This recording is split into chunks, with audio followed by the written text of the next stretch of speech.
It all begins in the freezing mountains, where all 9 great sects decide to gather in a very tense setting. Several masters run across the snow-covered rocks, showing that the situation there is extreme and urgent. Watching from afar, a young man notices the presence of the Sword Emperor, the Blade Emperor, and the Spear Phantom, 3 great legends of the martial world. He adjusts his straw hat and comments that these factions came fully prepared to deal with one single heavy target. Turning his face to his long-haired companion, he states that these people's excuse is to avoid a disaster, but deep down they have other intentions. The long-haired man gives off a heavy reddish aura, proving that his skills are on another level. Getting back to the conversation, the young man in the hat laments that they arrived way too late, and that the target surely won't make it out of there alive today. Keeping his cool, the long-haired guy replies that he is already known as a cruel villain and that this outcome was expected, asking if his partner really believes that. At that, he recalls the terrible opponents he had to eliminate, questioning if they weren't the true monsters terrorizing the world. But the problem is that his blade also took down figures considered heroic by society, bringing famous factions almost to ruin. Because of his drastic actions, powerful sects had to close their doors for one entire decade after suffering incalculable losses. With that, the young man in the hat agrees that the man deserves his fate for having harmed so many innocent people along the way. However, right after that, he himself doubts this supposed innocence of the victims. Looking at the untouched mountain, he reflects that a clean appearance does not guarantee a pure soul, lamenting all that hypocrisy. Cutting to the stained battlefield, an injured hand tries to lean on the ground while the person tries to understand what is happening. Shocked to see the damage around him, he hears the voices in the background calling him by the title of Blood Demon. The sect elders point their fingers, calling the young man scum for having abandoned any sense of justice and chivalry. Completely exhausted and covered in injuries, he hears the threats that he will pay dearly for having caused so much destruction in the region. But his mind travels to the past, remembering the peaceful days reading books in a square next to his beloved wife. He also remembers his little daughter sleeping peacefully in his lap, a time when everything seemed perfect and safe.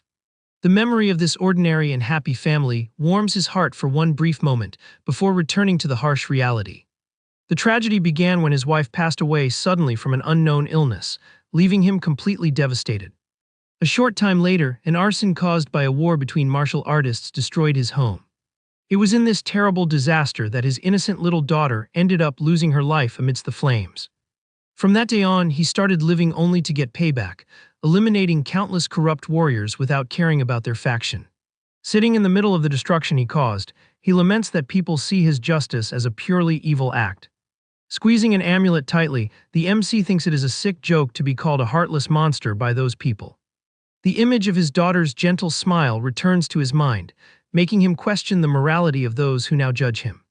Consumed by fury, he demands to know what was the sin of one small child, declaring that those hypocrites are the ones who should pay for their own crimes.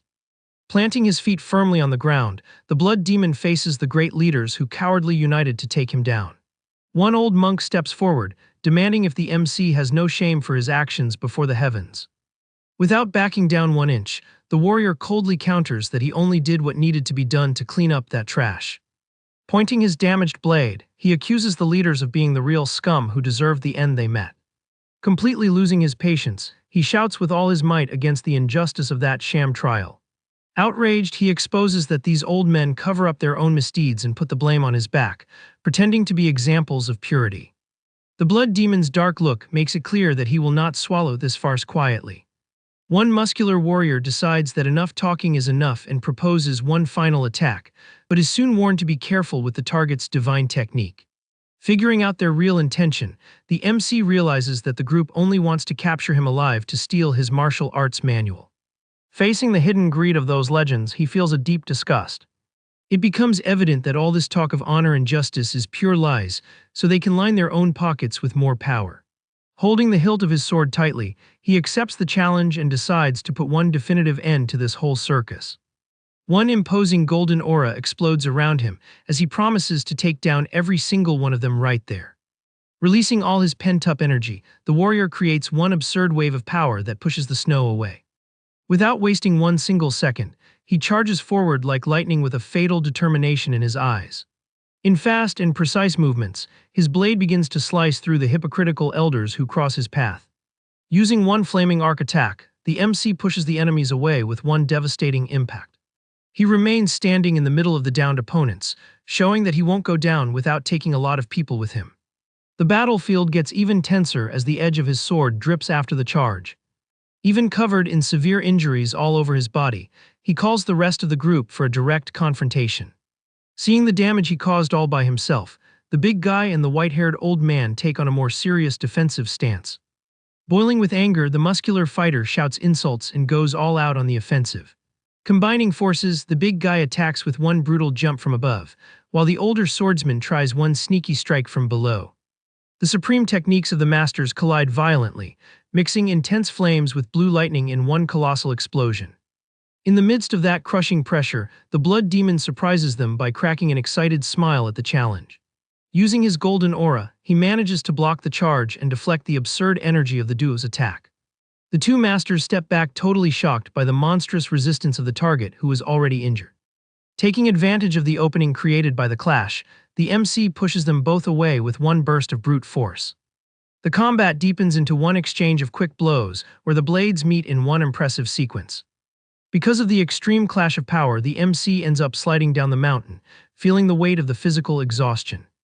On the other side of the arena, the big guy holds his own injured arm, recognizing the real danger of the divine art they are facing. Regaining his balance after the slip, the warrior admits that the fame of those two is not just empty talk. Suddenly, one new fast attack comes from the side, cutting through the air, catching him almost by surprise. One agile white-haired fighter advances with one fierce spear, forcing the MC to use the sword as a shield at a dangerous limit.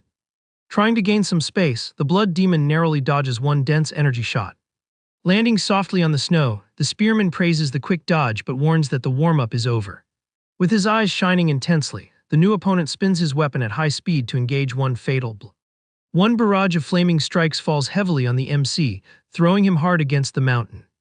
Hiding in the shadows created by his own attack, the spear master shows one smile of pure confidence. One massive explosion of blue energy hits the warrior square on, giving no chance for any defense. The smoke from the impact clears slowly and reveals the MC lying on the freezing ground, while the spearman approaches slowly. Very weakened and breathing with difficulty, the warrior tries to gather the few strengths left in his body. The master stops right in front of him, mocking the miserable state of the famous blood demon. Using one fake peaceful tone, he offers to spare the young man's life if he simply confesses where the divine manual is hidden. Leaning on his cracked sword, the MC recognizes in his thoughts that his energy flow has already dried up completely. Despite hitting rock bottom, he raises one dark and terrifying look, guaranteeing himself that he won't be defeated in that place. Surprised by the target's attitude, the spear master stops his charge for one instant. Even hurt, the MC focuses all his remaining energy on the broken blade. Willing to sacrifice his own life force, he releases one overwhelming black aura. Shocked by that absurd power, the elders realize that the warrior intends to take everyone down with him. At that, the desperate spearman yells to stop the target before he can counterattack. But it was already way too late, and one colossal explosion of energy consumes the place. The brutal impact tears the skies, devastating everything that was nearby. In the midst of the destruction, the blood demon realizes he has reached his physical limit. With his body exhausted, sadness takes over the warrior as he sees that his end is approaching. Without the strength to keep fighting, he finally collapses on the freezing mountain ground. Falling defeated, he deeply regrets not having had more time to avenge his family. In this final moment, his wife's soft voice apologizing echoes in his mind. He tries to reach the memory of that very important person. The warmth of this imaginary touch brings one last comfort before the darkness. However, when he thought everything was over, he feels someone squeezing his hand for real. Totally excited, the little girl named Soil calls for her dad. Waking up confused, the MC Yul tries to focus his vision while the child jumps on top of him. Right after, his late wife affectionately asks if he has woken up yet. Happy with the situation, the little one runs straight into her mother's arms.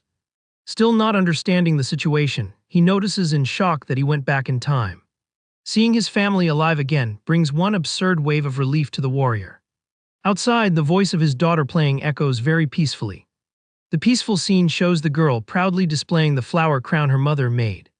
Even after a few days of watching all this, he still finds it hard to believe that this piece is real.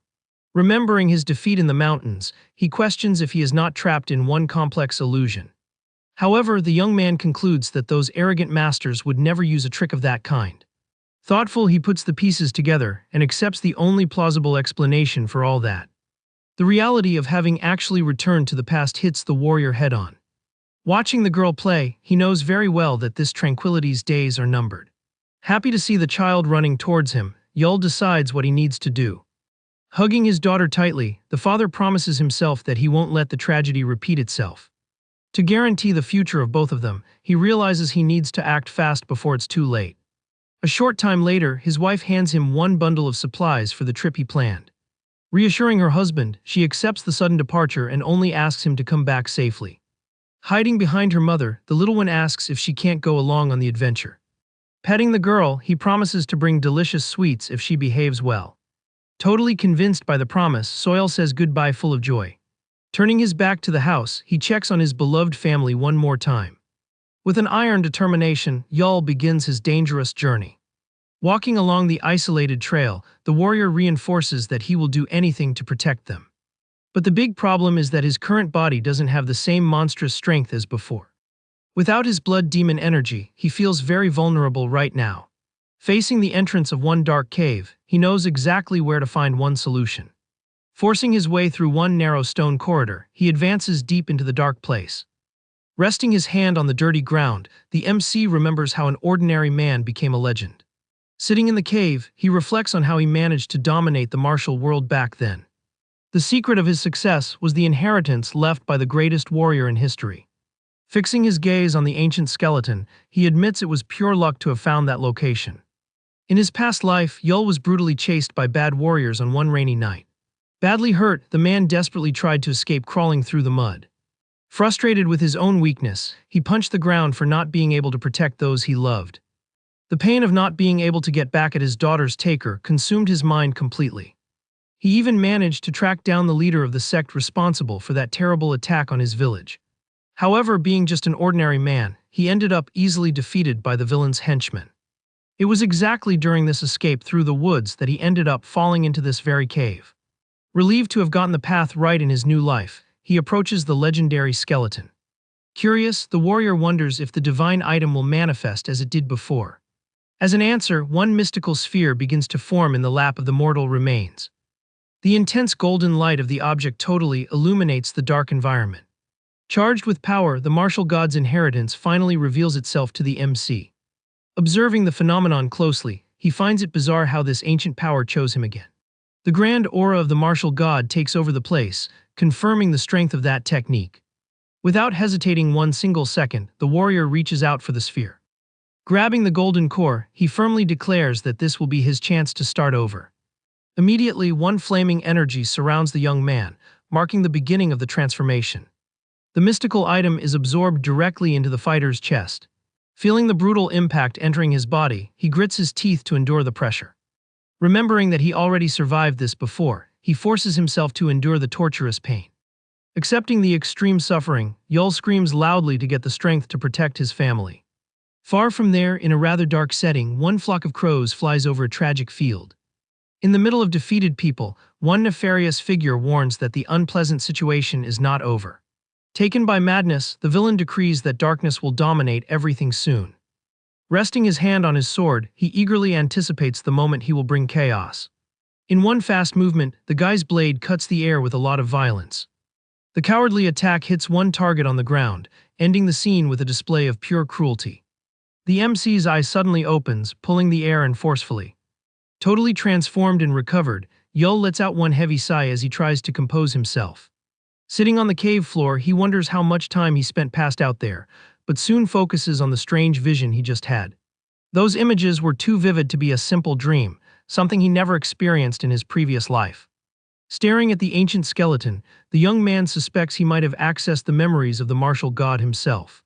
Opening and closing his hand, he feels the new strength flowing and has the absolute certainty that he really went back in time. Standing up and giving off an impressive energy, the warrior notes that he managed to absorb the divine technique and went through a complete physical change.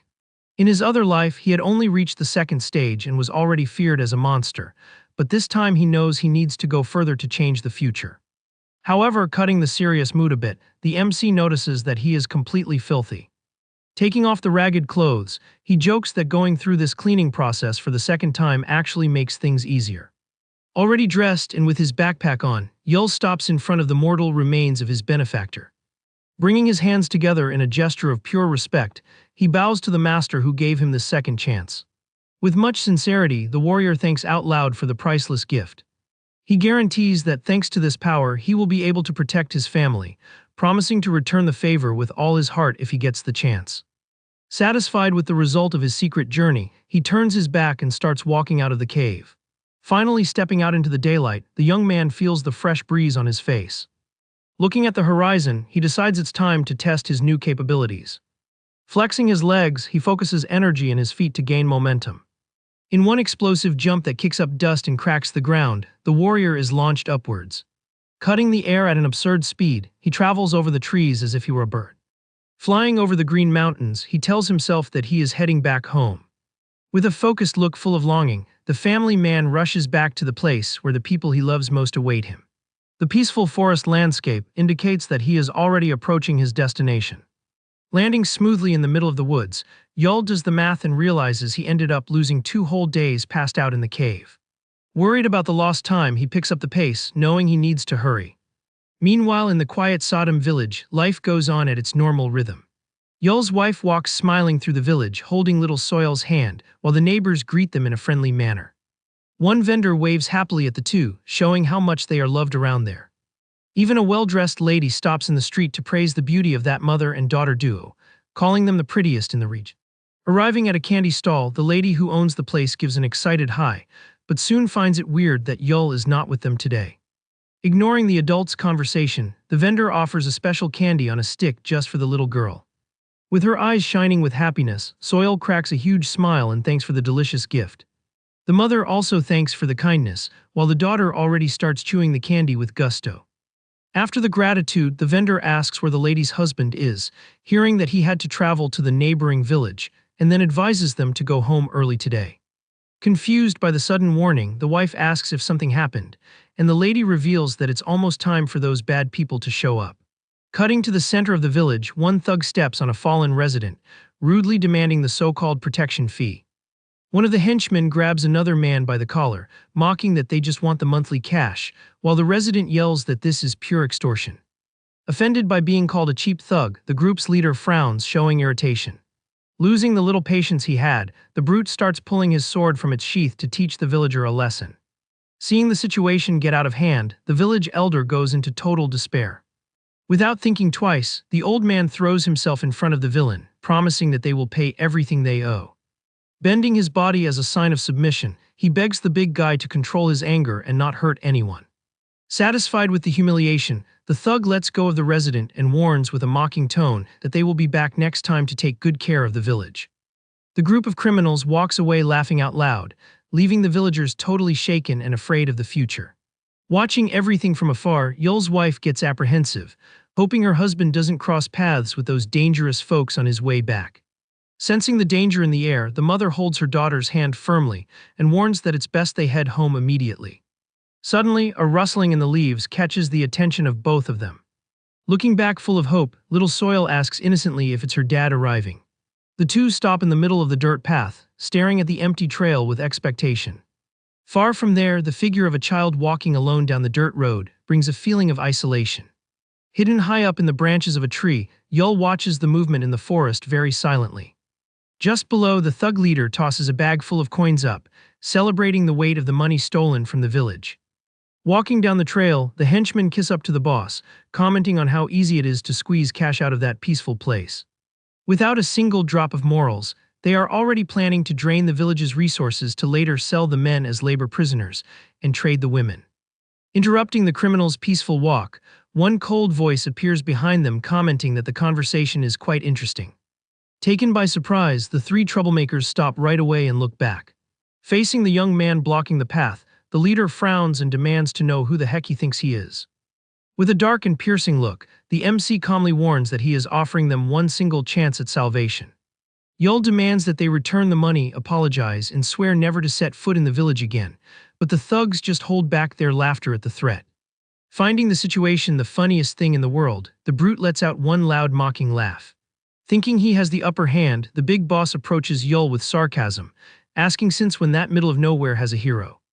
Poking the MC's chest with his finger, he provokes saying that the young man is the one who needs protecting there.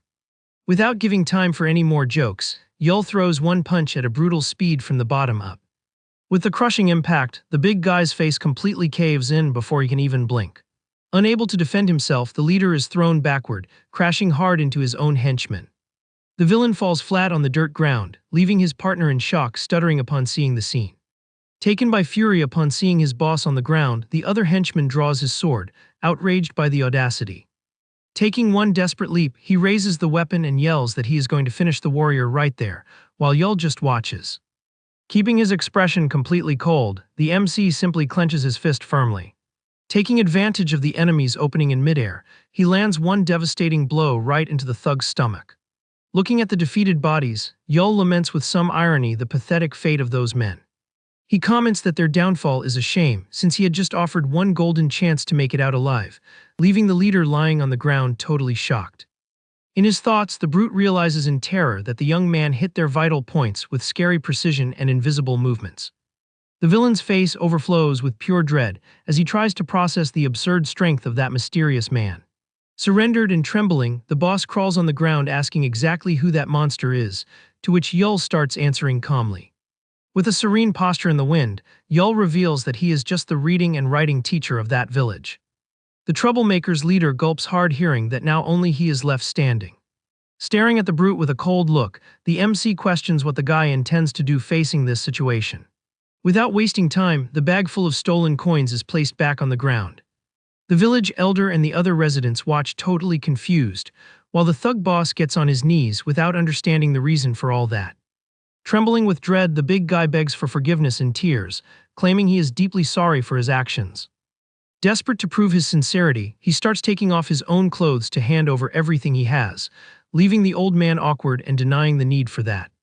At that, the villain runs away in his underwear, guaranteeing he returned the money and promising never to step on those lands again. The villagers stand on the path, absolutely clueless about what just happened there. Far away, the leader runs through the dark forest and warns, panting, that he has already fulfilled all the orders he received. He suddenly stops and looks back, scared to death, asking if he is finally cleared to leave. But the warrior interrupts the escape, demanding to know where the guy thinks he is going.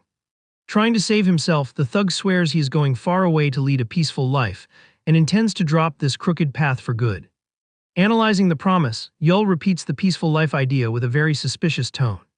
One tense silence takes over the place while the MC evaluates the criminal's words.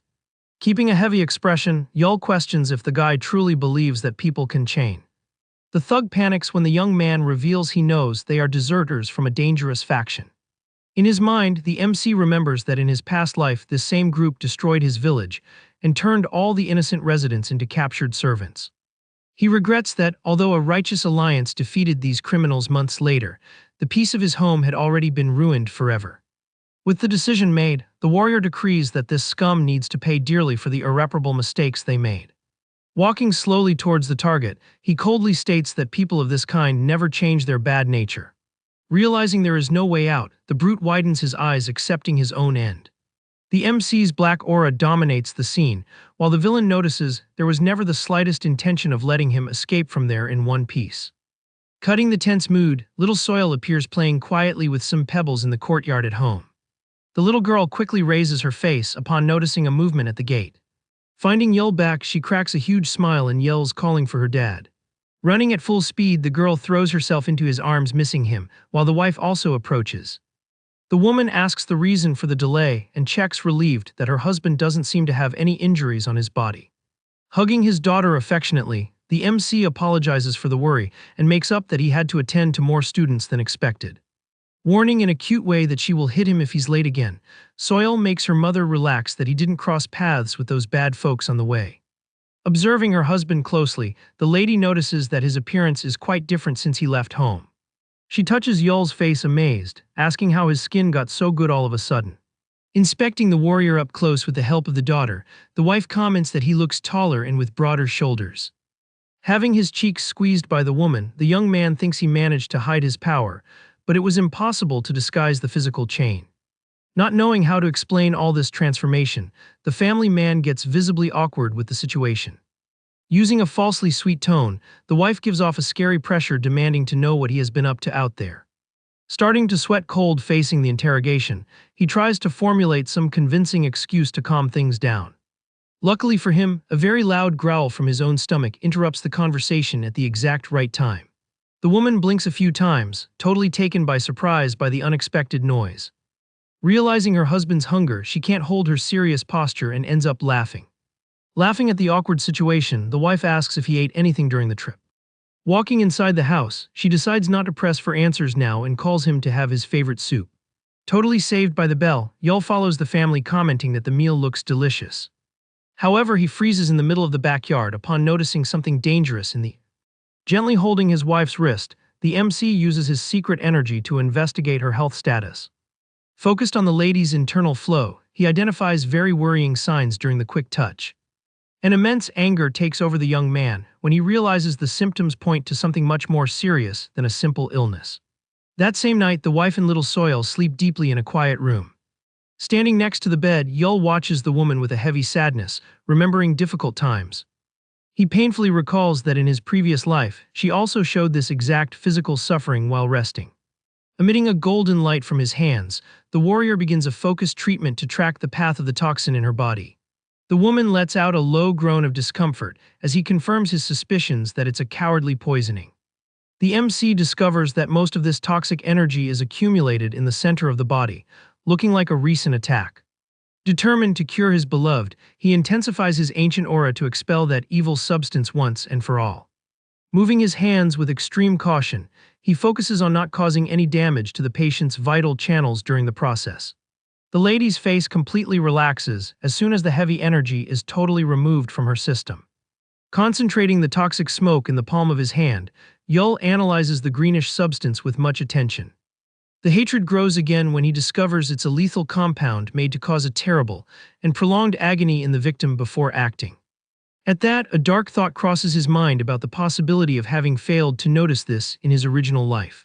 Stroking his wife's face affectionately, he concludes that her passing in the past was not natural, but rather a very well-planned attack.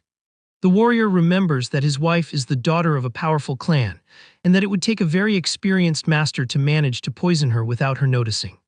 Dominated by a dark determination, the young man promises to bring a merciless end to anyone who dares to threaten his family's safety. The next day, the woman says goodbye smiling, warning she is going for a quick walk in the market with their daughter. Waving from the front gate, Yul wishes them a good walk while the little one guarantees they'll be right back. Watching the two walk away down the dirt street, he decides that the time has also come to act against the invisible enemy. Hidden in the bushes, one suspicious man grumbles that the traces of the poison vanished and gets confused by the situation. Keeping watch from afar, the guy spies on the wife in the market, believing he just miscalculated the initial dose. Walking through the trees, the criminal convinces himself that the second attack was a success, and that his leader's plan will proceed normally. Suddenly, the firm sound of footsteps echoes behind him, along with a voice announcing the encounter. Shocked by the stealthy approach, the villain gets scared seeing the MC in the shadows, claiming to have found the culprit of the crime. Keeping a cold expression, Yul ignores the invader's confusion and warns he just has one doubt to clear up right there. Drawing his daggers quickly, the guy despairs internally for not having sensed the presence of that man before he spoke. Going on the offensive aggressively, the assassin deduces he is dealing with the target's husband and decides to tell the truth before the fight ends. Without showing any hesitation facing the attack, the MC listens to the villain accuse his wife of having betrayed a mysterious guy. Gripping the hilt of his blade tightly, the henchman preps the final thrust while getting ready to reveal the mastermind's identity. Charging with everything, the assassin tries to deliver a fatal blow using his daggers, mocking that the warrior will only discover the truth in the afterlife. But Yul is not intimidated at all and parries the attack with absurd ease. In one fluid motion, the MC deflects the enemy charge and disarms the guy on the spot. Totally in shock, the henchman can barely believe his perfect strike was neutralized in the blink of an eye. Taking advantage of the giant opening, Yul lands one direct and devastating punch right in the enemy's face. With the brutal impact, the villain is thrown far, flying out of control through the middle of the forest. The guy crashes hard into a tree, suffering an ugly blow that leaves him completely defeated on the ground. Walking calmly to the fallen target, the family man demands once again to know who is the mastermind of this cowardice. Trembling with dread and surrendered, the henchman stutters, confessing that the order came from the eldest son of the Tang clan of Sichuan. Hearing this, the warrior gets a serious expression as he processes the identity of that coward. He immediately remembers the arrogant figure of Tang Gui. This clan is famous throughout the martial world for being the greatest expert in hidden weapons and the use of sneaky poisons. Curious about the situation, Yul questions why someone of that level would attack a daughter of the Peng family, demanding if the henchman ignored this detail. The assassin then explains that it's a very famous story, the fact that the young master is totally obsessed with the warrior's wife. At that, he reveals that the Tang clan even forced a marriage proposal, but the lady ran away in the middle of the night with a simple scholar. Thoughtful, the MC concludes that back then, they just decided to escape the pressures of her family. After all, an orphaned and resourceless young man like him would never be accepted by the leaders of such a prestigious clan. The henchman continues the gossip, saying the escape happened right around the time of the proposal, making the villain think the scholar ruined everything. Even understanding the petty motive, Yul gets outraged by the guy's audacity to try poisoning his family in such a dirty way. Grabbing the hem of the warrior's clothes, the assassin begs desperately to be let go since he gave up the whole truth. Staring at the trash at his feet, the husband questions the reason to let him go, asking ironically if he doesn't fear the fury of the clan itself. Trying to use fear to his advantage, the criminal yells that the Tangs definitely won't let this insult slide easily. He reinforces that there is a very famous saying in the martial world stating that family never forgets a debt. Crawling backward in panic, the guy stutters, trying to warn that the warrior will bitterly regret it if he does something to him. With zero patience for empty threats, Yul advances in the blink of an eye and grabs the thug's face with extreme firmness. Bringing his face close with scary coldness, he warns that he needs to make one little thing very clear before finishing the job. The MC's look shines with a dangerous intent as he decrees that it's exactly the villain who has a debt to pay there. Releasing an overwhelming explosion of energy, Yul puts a definitive end to the guy, collecting the price for having threatened his wife. With his hand lowered after the final strike, he ends that mess without feeling the slightest remorse. Standing in the middle of the forest with a heavy aura, the family man decides he will need to take a quick trip to Sichuan to sort this out. The scene shifts to a very luxurious pavilion located in Sichuan, showing that the enemies live in comfort. Drinking peacefully accompanied by women, Tang Gui shows a wide smile while someone comments he seems to be in a great mood. One of the companions asks curiously what the reason for so much joy is, and he decides to make an exception to tell the secret. Pouring more drinks, the villain starts philosophizing that there was a flower he admired for a long time, thinking the interest would pass quickly. Watching his reflection in his own cup, he tries to play innocent, saying he just wanted to possess the target out of pure curiosity. The image of Yul's wife appears in his mind while the scumbag confesses he wanted to keep that bright person by his side just to crush her. Crushing an imaginary flower in his hands, he wonders what kind of desperate expression she would make and how that would make him satisfied. Relaxing on the cushion, the young master laments not having gotten the woman in the past, but guarantees his desire will come true in another way. With a wicked smile on his face, he reveals he finally found the lady's hideout and thinks it's only fair to make her suffer a little bit. The companion gets a little scared when he confides he used a method to make her suffocate slowly without anyone noticing. To demonstrate his madness, the heir grabs the courtesan's neck roughly, cutting off her breathing out of nowhere. Being extremely cruel, he demands the lady say how much it hurts, using her as a sick theater for what he planned against the couple. Fortunately, a voice interrupts the session in the pavilion, commenting that the host is quite fired up today. Two imposing and scary old men, known as the Black and White Twin Demons, enter the hall complaining about the delay. Letting go of the woman, Gui changes his posture immediately and greets the newcomers with a lot of respect. Giving a fake giggle, the young master says he was just anxious for the meeting and suggests they have a drink on this special day. He invites the mercenaries to sit down, wanting to discuss the future of the region and celebrate the day he will take over the patriarch position. But on the inside, the heir views the two guests as absolute trash who barely deserve to be there. In his vision, those old men are just filthy demons who would commit any atrocity for a handful of coins. Pointing to the seats with confidence, Gui is certain that, from today on, no one else will have the guts to look at him sideways. At that, he gets annoyed remembering a recent moment, where his half-brother tried to stop him from leaving using their mother's worry as an excuse. Boiling with envy, he accused the young man of wanting to preach morals, and of no longer even hiding the contempt he felt for his older brother. The young man tried to defend himself, calling him affectionately, but ended up getting cut off sharply and was told to shut up right away. That upset young man was Tang Mujun, known as the greatest prodigy the family has ever seen in its entire history. Because of his absurd talent, the boy received all the attention and expectation from the elders and the main leader of the clan. Gui's anger only increased when their father isolated himself to train, making the prodigy act as if the command was already his by right. Returning to the current party, the villain pushes those bad memories away and decides none of that matters anymore, proposing a toast to his victory. The three raised their cups and clinked their glasses in the air, sealing the dirty alliance in that reserved pavilion. With a completely maniacal smile, the heir already savors the glory of being the new supreme leader of the family. However, a gigantic crash smashes the door of the place, making his face contort with pure fright at the surprise invasion. The main door is completely destroyed, and the guards from outside are thrown into the hall like dolls. The noise scares all the women present, while Gui turns his face totally confused by the sudden commotion. One of the old mercenaries notices the situation and casually comments that the heir ended up receiving an unwanted visit. Getting up from the table dying of rage, the host points his finger and demands to know who the bold guy crashing his party is. Stepping out of the shadows, Yul advances, adjusting his mask, and warns he already knew they were trash, but didn't imagine the situation was so deplorable. Trying to keep up the superiority act, the young master gives a mocking smile, assuming the invader knows very well who he is talking to. Staring at the target with threatening eyes over the mask, the warrior confirms he does know, calling him the only living disgrace of that family. Feeling his pride hurt, the villain cusses out the invader, while one of the old brutes stands up saying the young man picked the wrong day to settle a grudge. The bearded demon steps in front of the table and offers to solve the problem as a toast to the new contract they just closed.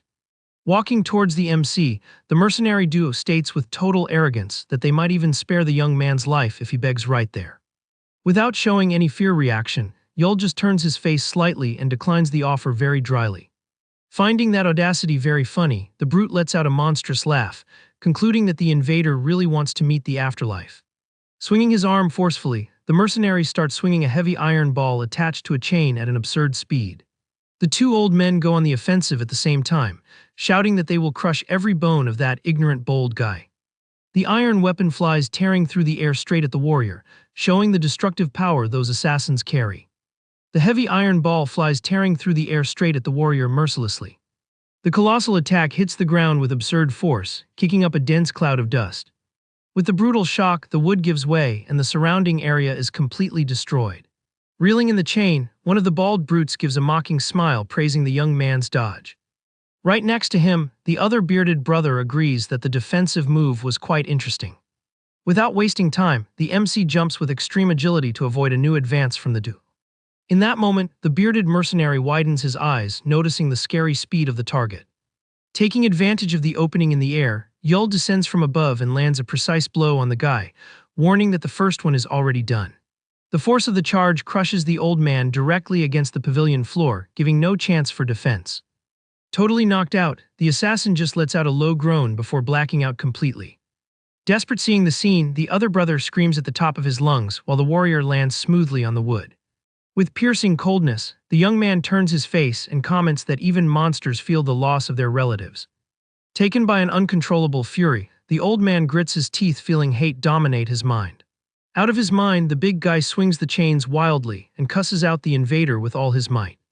He promises to tear every piece of the MC right there to collect the price for what just happened. An impressive barrage of heavy attacks dominates the space, covering the whole hall with intense luminous bursts. Maintaining an absurd calm, Yul dodges the iron sphere passing millimeters from his face. Totally frustrated with the misses, the mercenary grits his teeth trying to hit the target any way possible. Letting out a deafening roar, he keeps charging with all his brute energy against the young man. Watching the mess from afar, the young master doesn't understand how the experienced demon is being made a clown of. He acknowledges the strength of the old assassin, but is shocked to see the invader predict every movement with absolute perfection.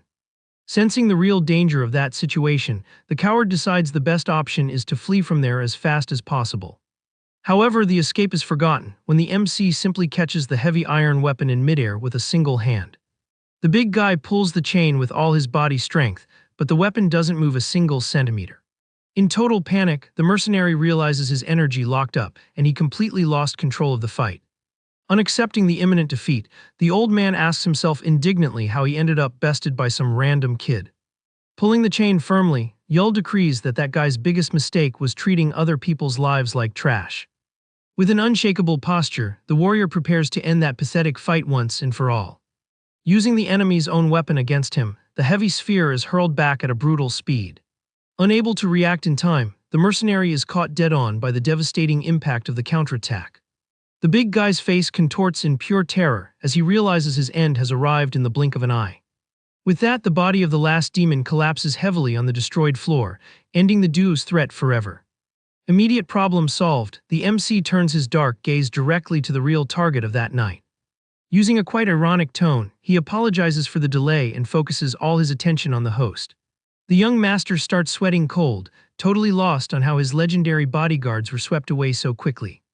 In absolute shock, he notes that the invader played with cruel assassins as if they were defenseless children.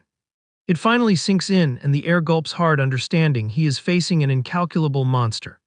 He even desperately considers that the strength of that mysterious young man might rival the Tang family patriarch himself. Trying to buy his survival, the villain asks how much the young man received for the job, getting only a curious grunt as an answer.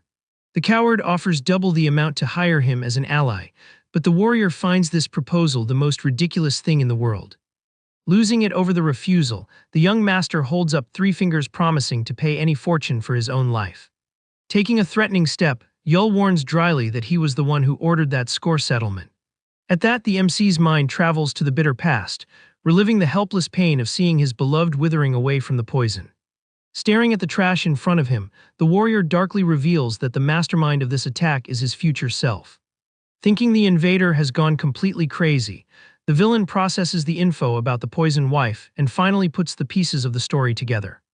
The image of the beautiful Peng clan lady crosses the heir's mind, revealing that the man there is the husband he hates so much. Stuttering slightly, the host questions out loud the identity of the invader and receives a firm confirmation right away. Suddenly, the dread gives way to a sick laugh upon noticing that monster is just the former failed scholar. He finds it completely bizarre that the guy considered pathetic in the past invaded his base, causing all that damage. With zero patience for the villain's little show, the warrior advances at an absurd speed, closing the distance between them. At that exact moment, several clan guards invade the hall, desperately asking if the future leader is okay. Surrounding the invader with their blades, the henchmen tell the young master to use the opening to escape safely. Watching the scene from behind, the heir grumbles that those idiot guards won't last even 5 seconds against the monster. However, a cunning and totally evil smile appears on the coward's face as he concocts a cruel strategy in his head. Concentrating a venomous energy in his hands, he decides to use his own loyal subordinates as sacrificial bait. In a despicable move, the villain hurls the lethal toxin directly at the group that was trying to protect him at all costs. The purplish substance explodes in the middle of the hall, covering the entire environment with a highly dangerous mist. Caught by surprise by the cowardly betrayal, the guards start screaming in deep agony while the poison acts fast. Fallen on the ground and suffering terribly, one of the henchmen tries to understand the reason for that atrocity coming from his own boss. Very satisfied with the carnage he caused, the young master gives a giggle, warning that not even a supreme master survives this. The heir's premature celebration is short-lived when he widens his eyes at an absolutely impossible scene. In the middle of the toxic mist, the MC remains standing and totally unharmed, protected by an intense golden aura. Moving his arm with unshakable firmness, the warrior creates a wave of pure energy to clean up the mess in that environment. The flaming burst sweeps all the poisonous substance from the hall in a devastating visual impact that nullifies the attack. Without his main hidden weapon, the coward backs away completely terrified, realizing he now has nowhere left to run. Walking calmly over the debris, Yul sighs heavily and ironically questions what kind of circus act that was. Staring at the trash with deep disgust, the young man decrees that people like him don't even deserve to breathe, telling him to feel lucky. A strong memory reveals that those twin demons caused unforgivable atrocities and were eliminated by the MC himself in his other life. Returning to the present, he exposes that the young master was going to facilitate these horrible crimes just to secure control of Sichuan. Completely broken by dread, the villain collapses on his knees on the destroyed floor and cries, begging for a little mercy. Pointing his power-charged fingers, Yul states he now perfectly understands the unprovoked hatred that Worm felt for his wife. Without showing the slightest pity, the warrior fires beams of light that brutally pierce the coward's vital points. The heir's body contorts violently while he screams, feeling his internal structures being dismantled in a painful punishment. A relentless barrage of invisible strikes finishes, destroying any chance of the guy continuing to act in the martial world. Observing the result of his righteous judgment, the MC's dark gaze shines with the absolute certainty of having done the right thing. Suddenly, a new cutting attack emerges from the shadows, forcing the warrior to use his own energy blade to block the surprise charge in the middle of the hall. A masked guy lands next to the fallen heir, firmly declaring that this whole mess has gone way too far. Looking at the MC, the newcomer defends the young man on the ground, warning that despite his deplorable appearance, he is still the eldest son of the family. Without waiting for an answer, the mysterious defender gathers momentum in an agile move. Propelling his body upward, he advances through the air with a sharp combat posture. An immense burst of energy tears through the pavilion's space as soon as the invader fires his destructive attack. Moving with extreme lightness, Yul dodges the lethal wave by a hair.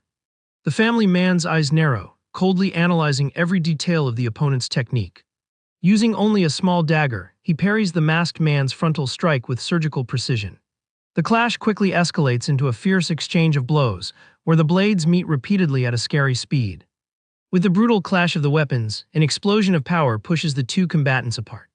The fighter slides across the destroyed floor, trying to regain his balance after the intense impact.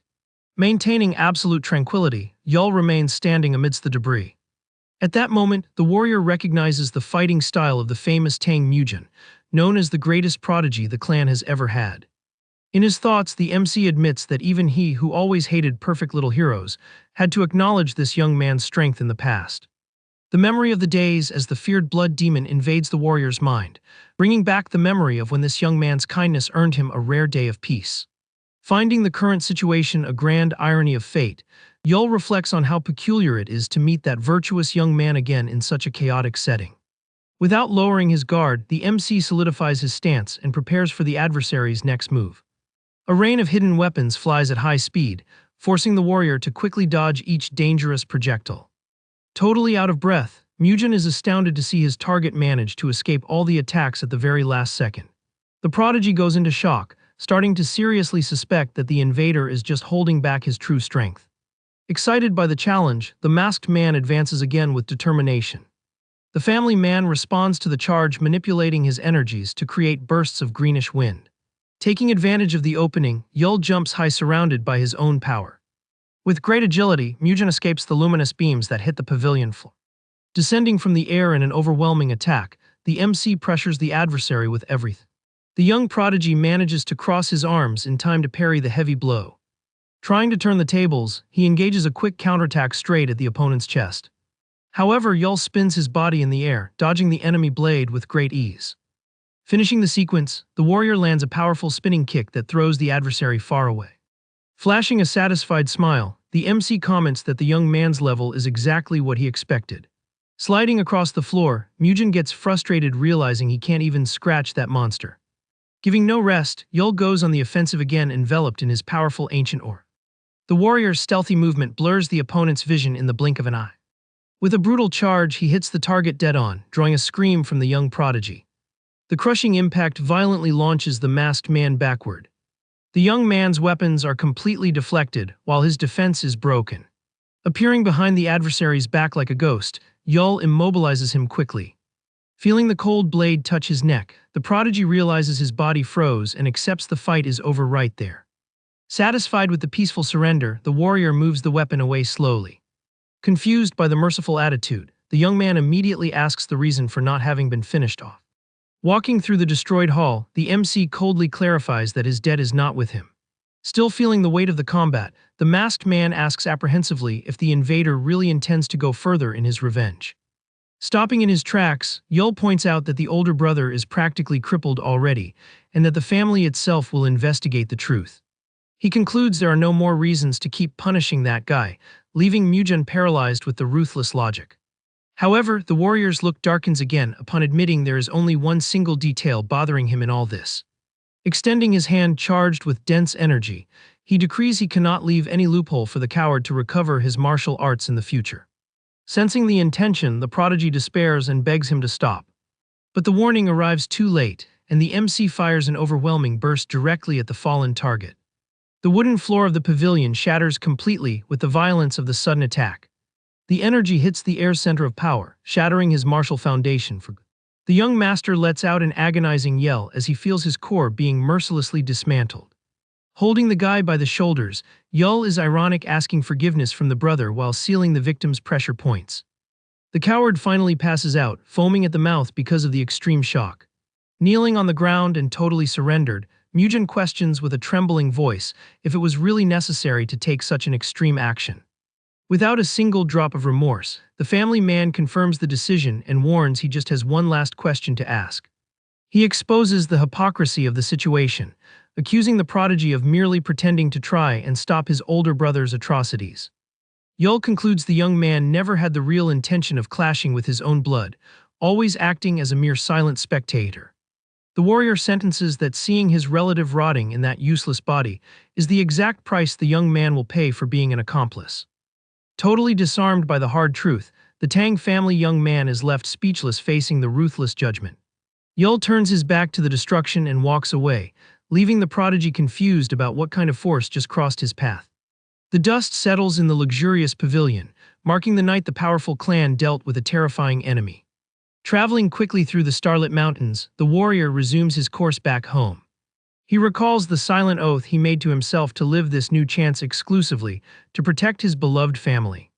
However, a shadow of doubt crosses the young man's face as he evaluates his own recent actions. He acknowledges that to prevent his wife from suffering in that cruel way again, he had to act mercilessly. The painful memory of the woman falling ill hits him hard, internally justifying the severity he used in Sichuan. Clenching his fist firmly, the MC questions himself about what else needs to be done to ensure a peaceful future.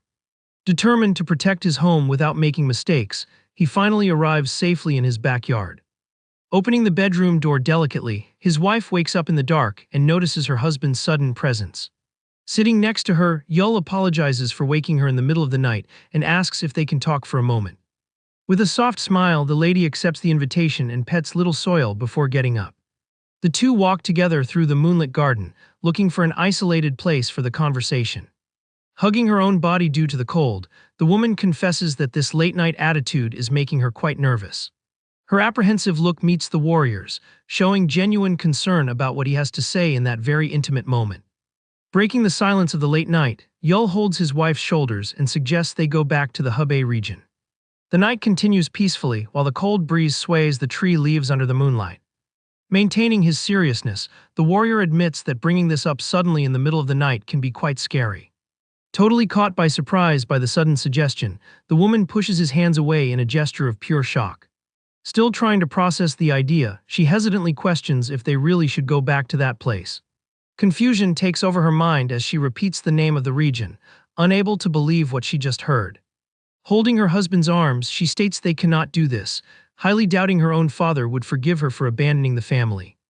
The MC intimately recognizes that his father-in-law really wouldn't let this slide, but calls his beloved affectionately. Ensuring she is okay, the wife deduces her father must still miss her, asking how the young man could be sure otherwise. With a heavy heart, she laments being a stain on the family's history, certain she has already been completely erased from the patriarch's life. Holding her hands very delicately, the husband asks with a soft voice for her to just listen to what he has to say. He admits he also used to think that way, remembering that Peng Mugang was absolutely against their marriage from the start and would never allow the union. In his previous life, the warrior faithfully believed the old man would never forgive his daughter for the escape, nor him for taking her away. However, things changed when his father-in-law showed up in Sodom village, a short time after his wife passed away victim to that poison. The feared clan leader broke down completely upon finding his daughter's body, crying desperately over the irreparable loss. The painful memory shows the patriarch hugging his daughter, shedding heavy tears unable to stop. Later, the old man apologized for the tragedy, taking all the blame and lamenting that his greed led to this terrible end. Taking care of his little granddaughter very affectionately, Mugang begged to take her to the clan and raise her as the most precious child in the world. But the warrior refused the offer immediately, picking the little girl up in his arms and ensuring he would raise her himself from then on. At that, the MC faces a burning scenario, confessing it didn't take long for him to bitterly regret that stubborn decision. Squeezing his wife's hands in the present, he reveals that upon going back in time he promised himself never again to make choices that would bring regret. With a look loaded with determination, Yul concludes he needs the protection and safe shelter that only the Peng family can offer now. The husband asks her to think of little Soil, questioning if they could forget the girl and if they wouldn't live eternally worried about her safety.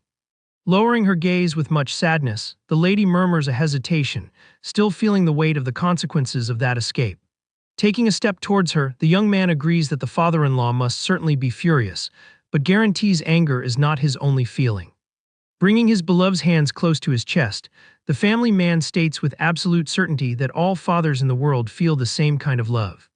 Touched by her husband's sincere words, the woman raises her face and remains silent, finally understanding the depth of the advice. Trying to lighten the tense mood, Yul jokes that the old man probably doesn't consider him family anymore, making her laugh and ask what that means. Hugging his wife very protectively, the warrior asks for just a vote of confidence, guaranteeing everything will work out in the end.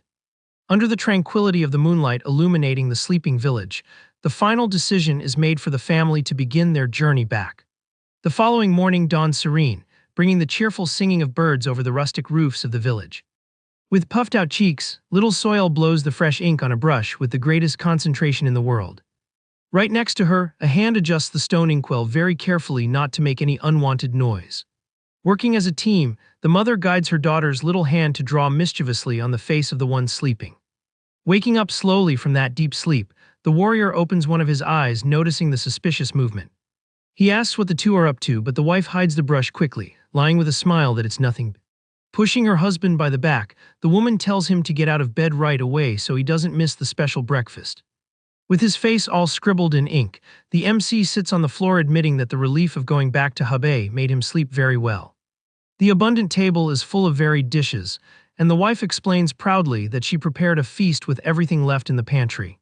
Trying to hold back laughter as much as possible, the mother and daughter hold their breath while the young man sits at the table totally confused by their reaction. Unable to bear looking at the masterpiece, the woman asks him to wash his face before eating, since she ended up jumping the gun on the prank. As soon as the father leaves the room, the dynamic duo of artists bursts into a cute and complicit giggle.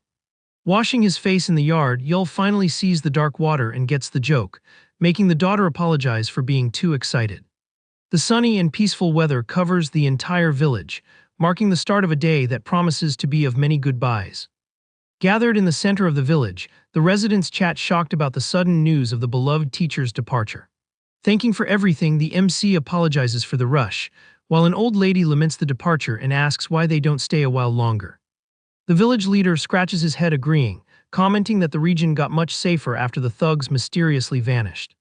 With an affectionate smile, the elder highlights that everyone was very happy having the family there and wishes a great trip for the trio. Touching his daughter's shoulder affectionately, the father encourages the little one to say goodbye politely to the neighbors who welcomed them so well. Full of cuteness, Soil does a neat bow and gives an excited wave to the gathered residents. The family finally begins the walk out of the village, being accompanied by the warm waves and smiles of all the acquaintances. Moving away through the fields, the warrior reflects silently that the only truly happy moments of his past life happened there. Walking hand in hand with the two women of his life, he promises to come running back in case the village needs help in the future. The stunning landscape of the village under the sunlight marks the end of this peaceful phase and the beginning of a new challenging journey. Very far from there, the imposing night fortress of the Peng family hosts a tense meeting about the recent requests from the Murim Alliance. Sitting at the large table, one of the advisors states firmly that the clan doesn't need to bow its head to the external demands of other factions. Losing his patience with the endless discussion, the patriarch slams his heavy fist on the table, demanding immediate silence from everyone present. With an intimidating posture, Peng Mugang turns his severe look to his son, demanding the young man's direct opinion on that political stalemate. Maintaining elegance, the young master Peng Xiujin argues that keeping external forces in check is their natural duty and they must accept. An elder counters saying that yielding will open room for absurd demands in the future, but the young man calmly replies that this is exactly why they must act. The heir explains that accepting fair requests prevents the alliance from using this as a political weapon against the clan itself down the road. Extremely satisfied with his son's wisdom, the patriarch praises the boy's ability to understand the complexity of the martial world so young. One of the elders silently admires the flawless posture of the kid, acknowledging he was truly born to lead the next generation. The hall door is thrown wide open violently by a panting messenger, who slips on the floor screaming he brings an urgent report. The clan leader demands to know what the emergency is, while the lackey stutters scared, hesitating before dropping the big news. Gathering all the courage left, the man gulps and finally pronounces the title of the lost daughter, shocking the young master on the spot. The entire meeting freezes in absolute silence when the messenger announces to the four winds that Lady Peng Xiaoyun is back. Squeezing the chair armrest with monstrous force, the patriarch feels the impact of that revelation rock his emotions brutally. Boiling with disbelief, the leader stands up with a glaring look and demands the servant immediately repeat the name of the person who just arrived. Meanwhile, in the distant and dark base of the Tang clan in Sichuan, an aura of tension dominates the luxurious environment of the enemy faction. The master of the Tang family, covered in severe scars, confirms with a piercing coldness the involvement of his own eldest son in a pathetic scheme. Already in formal clothes, Tang Jinwu takes responsibility for the moral failure of the coward, lamenting not having raised the heir right. Walking down the hallways, he confesses to have left his reclusive training only because they ruined the young man's martial foundation, laughing at the invader's audacity. A subordinate guarantees the trackers are already in action, but the master cuts the chat dryly, remembering the target annihilated legendary demons alone. With a calculating look full of malice, the patriarch decrees that trying to hunt a warrior of that level by common methods is a total waste of time. Still in the enemy base, a subordinate questions if the family leader really intends to let this insult slide. Walking with his hands behind his back, the patriarch Tang Jinwu guarantees they never forget a debt, be it a favor or a revenge. However, he decrees that the current clan needs to learn what it means to be ashamed before focusing on anything else. Cutting to the Peng family fortress, the door to a room opens revealing the arrival of the guests. Yul, his wife Yon, and little Soil wait sitting quite tensely in one of the luxurious rooms of the place. The lady turns her face surprised when someone enters the room calling for her. Young Master Xiaojun greets his sister very politely, asking how she has been all this time. Overflowing with happiness, Yon exclaims her younger brother's name going towards him. The two hug very affectionately, while she notices how much he has grown and the young man jokes she seems to have been doing very well. Turning to the MC, Xiaojun maintains respect and calls Yul brother-in-law, also asking if things are good with him. In the middle of the conversation, the young master lowers his face, noticing a tiny presence nearby. He gets a scare and is impressed seeing the little girl, while Yon proudly introduces her as his niece. With all the innocence in the world, little Soil hesitates a bit before calling him uncle. Hearing this, Xiaojun goes into absolute shock with the child's cuteness. Trying to maintain his composure after the hit, the young man shyly asks to hold the girl just once, which is allowed right away. Emotion takes over the place when the family matriarch Dan Huyong runs in screaming her daughter's name. Yon can barely speak upon seeing her mother, who soon grabs the lady asking what happened to her heartless child. Crying a lot from longing and regret, the wife hugs the lady apologizing for disappearing without giving news. In her uncle's lap, little Soil is left not understanding the scene and asks innocently why her mom is crying. Wiping away tears to calm her daughter, Yon tries to pull herself together while the matriarch notices the little girl's presence for the first time. The lady asks the child to greet her grandmother, and the lady is amazed seeing that little piece of a person in front of her. Very delicately, the matriarch gently rubs the little granddaughter's head. Totally enchanted, she comments amazed that the girl is the exact copy of Yon when she was little. At that, the lady's attention shifts from the child and finally falls on the figure of the husband who was there in the corner. Realizing his moment to face his mother-in-law has arrived, Yul warns he is present. Making a very respectful bow, the MC asks forgiveness for the terrible delay and takes all the blame for everything that happened.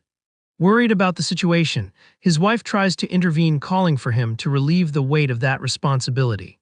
To everyone's surprise, the mother-in-law lets out a calm sigh and says an escape needs the will of two people, admitting her daughter loved him a lot too.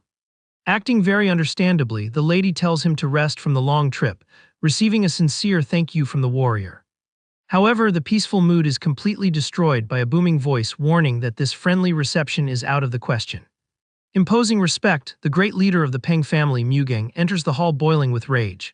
Without losing his calm, the warrior turns his face and calls the man father-in-law. Passing right by him, the old man yells, calling his son-in-law pathetic, ironically asking if that miserable appearance was what was left after the escape. But Yon doesn't take the insult and takes a step forward, questioning what the problem is with her state. With courage, she states she abandoned the luxuries of the clan to build a new life from scratch in an unknown place, and admits she went through hard days. The wife confesses that despite everything, she was genuinely happy in every moment for finally living her own life, free from impositions. The patriarch doesn't swallow the answer and screams at the top of his lungs, accusing his daughter of acting as if she had made no mistakes by judging his life. He throws in her face that the clan became a laughingstock because of her childish actions, while the mother approaches to try to calm things down. Telling his wife not to butt in, the old man goes back to pressuring the lady, demanding to know what the real reason was for her returning. Losing the little patience left, the matriarch explodes into a scary fury that takes over the entire room. The great intimidating leader gets a gigantic scare seeing his own wife's fury and backs away right then. Grabbing her husband by his clothes, she gives him a tremendous scolding, demanding to know why he is telling lies he doesn't even truly feel. The lady exposes without pity that the old man spent 6 months without sleeping crying in his daughter's room, leaving the couple awkward while Yul just coughs to disguise it. Dying of embarrassment with that family drama, Yon turns red and begs them both to stop with that. Trying to recover his destroyed dignity, the patriarch pretends nothing happened and questions what they were saying about a granddaughter. Taking advantage of the opening, the uncle extends the little one towards the grandfather, encouraging the girl to say hi to the grumpy old man. Overflowing with cuteness, Soil tilts her head and calls the patriarch grandpa in the sweetest way possible. An absurd energy takes over the great leader, who feels a fulminating hit straight to the heart witnessing that. Completely defeated by the girl's charm, he backs away shocked, asking what kind of adorable little creature that was. The critical attack continues as the little one calls for him repeatedly, knocking out any resistance the old man might have. The wife notices her husband's desire and points out the child wants to be held, making him fake a cough to keep up the tough guy act. But the pose is short-lived, and he lifts the child high up with the greatest joy in the world, bringing a lot of fun to the family. Hours later, the night already covers the Peng family fortress, bringing a much more serious and calm atmosphere in the pavilion. In a private room, the MC and the patriarch sit alone face-to-face for a man-to-man conversation. Taking a sip of his drink, the old man warns coldly that it does no good for the young man to try to oppose his decisions. He recalls the day his daughter confessed her love, lamenting internally that she made such a foolish choice. In his thoughts, the clan leader admits he never imagined the lady would go to the point of abandoning her own blood for a romance. Feeling the weight of the memories, he confides he had promised himself he would drag her back by force as soon as he found her. However, a memory of Yon's radiant joy next to the warrior appears, and the father acknowledges it was the first time he saw her so happy. Placing his cup on the table, he reveals he only wished she would forget her obligations and live well, finding it ironic she decided to return. Putting his pride aside, Yul lowers his head in a deep bow and confesses he always wanted to offer sincere apologies in case he ever met him again. Curious about his son-in-law's attitude, the old man asks if that means regret, but the warrior denies it with total conviction about his choice. Maintaining serenity, the MC states his wife and daughter are the reasons of his life, and he would do it all over again without thinking twice. Without fully understanding, the leader questions the reason for the apologies, hearing it is for the trouble caused and for returning so selfishly in the end. The young man points out he wants the little one to know the rest of the family, while the patriarch analyzes his son-in-law noticing he changed a lot. Showing off determination, Yul promises he will do anything to protect his family, asking to be accepted back. Closing his eyes, the old man reflects on how bizarre it is to see that former weak scholar showing so much attitude. Keeping up the tough act, the leader lets out a grunt to disguise that deep down he ended up respecting this new stance of the young man. He internally ponders that accepting them is the easy part, but the real challenge will be seeing how they will survive in the clan environment. Decided, Mugang breaks the silence and finally grants permission for his son-in-law and his family to start living under his roof. The MC thanks him relieved, but is soon warned that the Peng clan will not be friendly at all to a scholar trying to adapt. Showering confidence, the young man accepts the challenge with open arms, warning he will handle whatever comes with great pleasure. A new day dawns, illuminating the entire immense property of the Peng family hidden in the middle of the Green Mountains.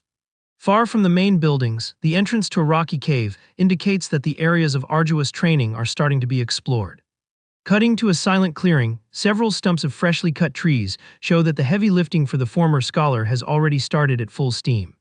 Sitting in an isolated cave, Yul absorbs an impressive luminous aura. Opening his eyes peacefully, he concludes it's been one whole month since the family arrived in the Hebei region.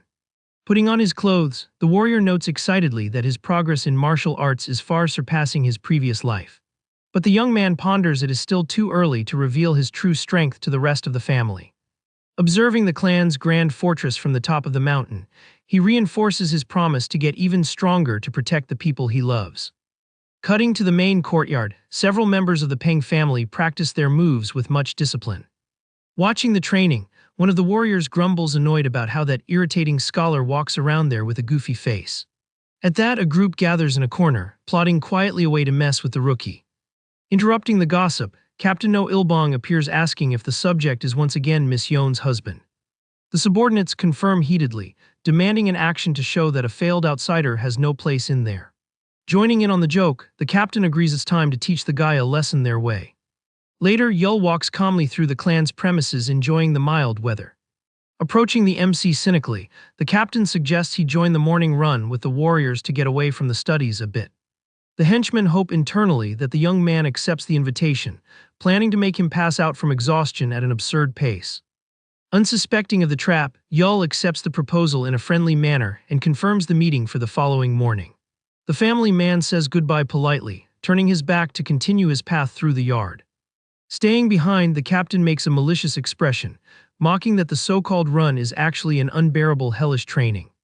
Totally oblivious to the group's plans, the MC walks towards the clan's large gates. The next day, the warriors are already gathered bright and early, doubting the special guest really has the guts to show up. Crossing his arms, Ilbong reinforces the guy needs to pay dearly for the crime of having run away with the lady, planning a severe punishment.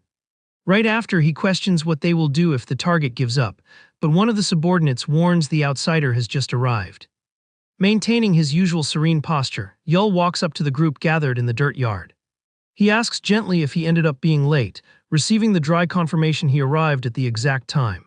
Noticing different faces, the young man asks who they are and finds out other captains also came to participate in the physical evaluation. Convinced he will humiliate the rookie, Ilbong decrees the start of the training with a lot of confidence.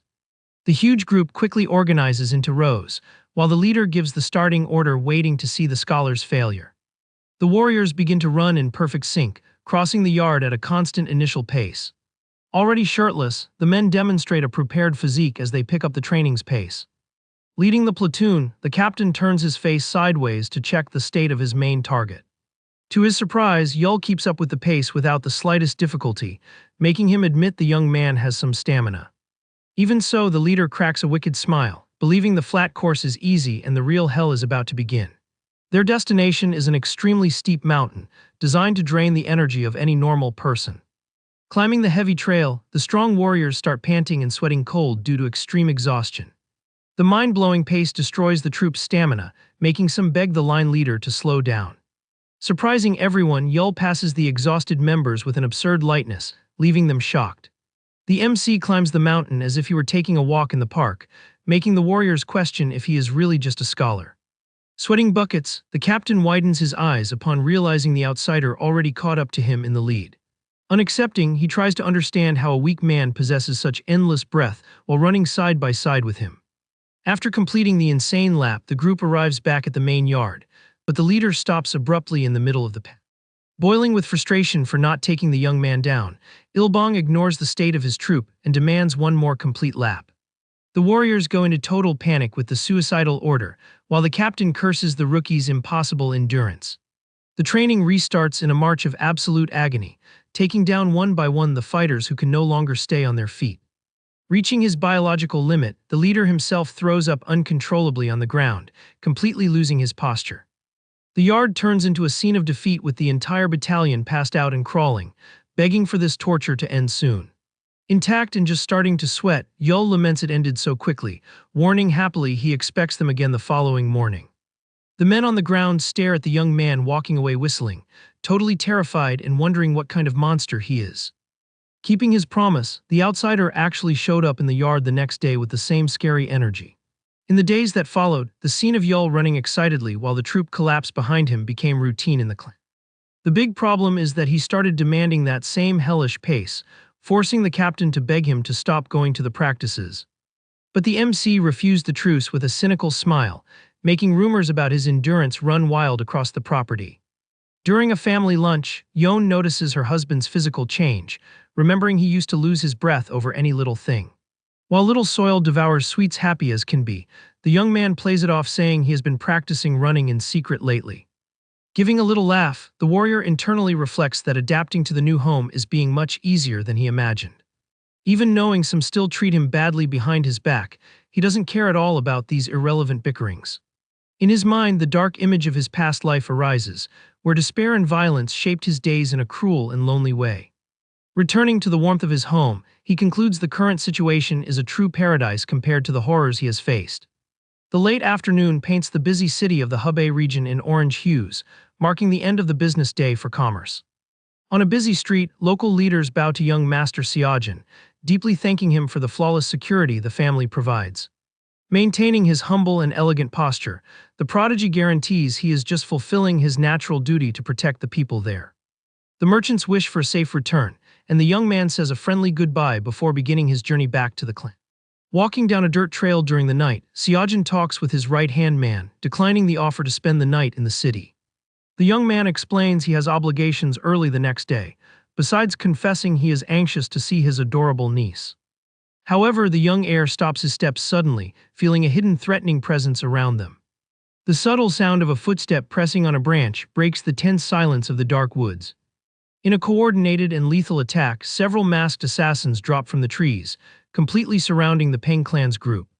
Pulling his sword quickly, the young master adopts a defensive stance upon realizing they are totally cornered. Violence explodes on the trail, with the enemy blades striking the family guards in a fast and painful attack. Blocking the adversary charges, Xiaojun yells for his right-hand man to flee from there immediately to manage to survive.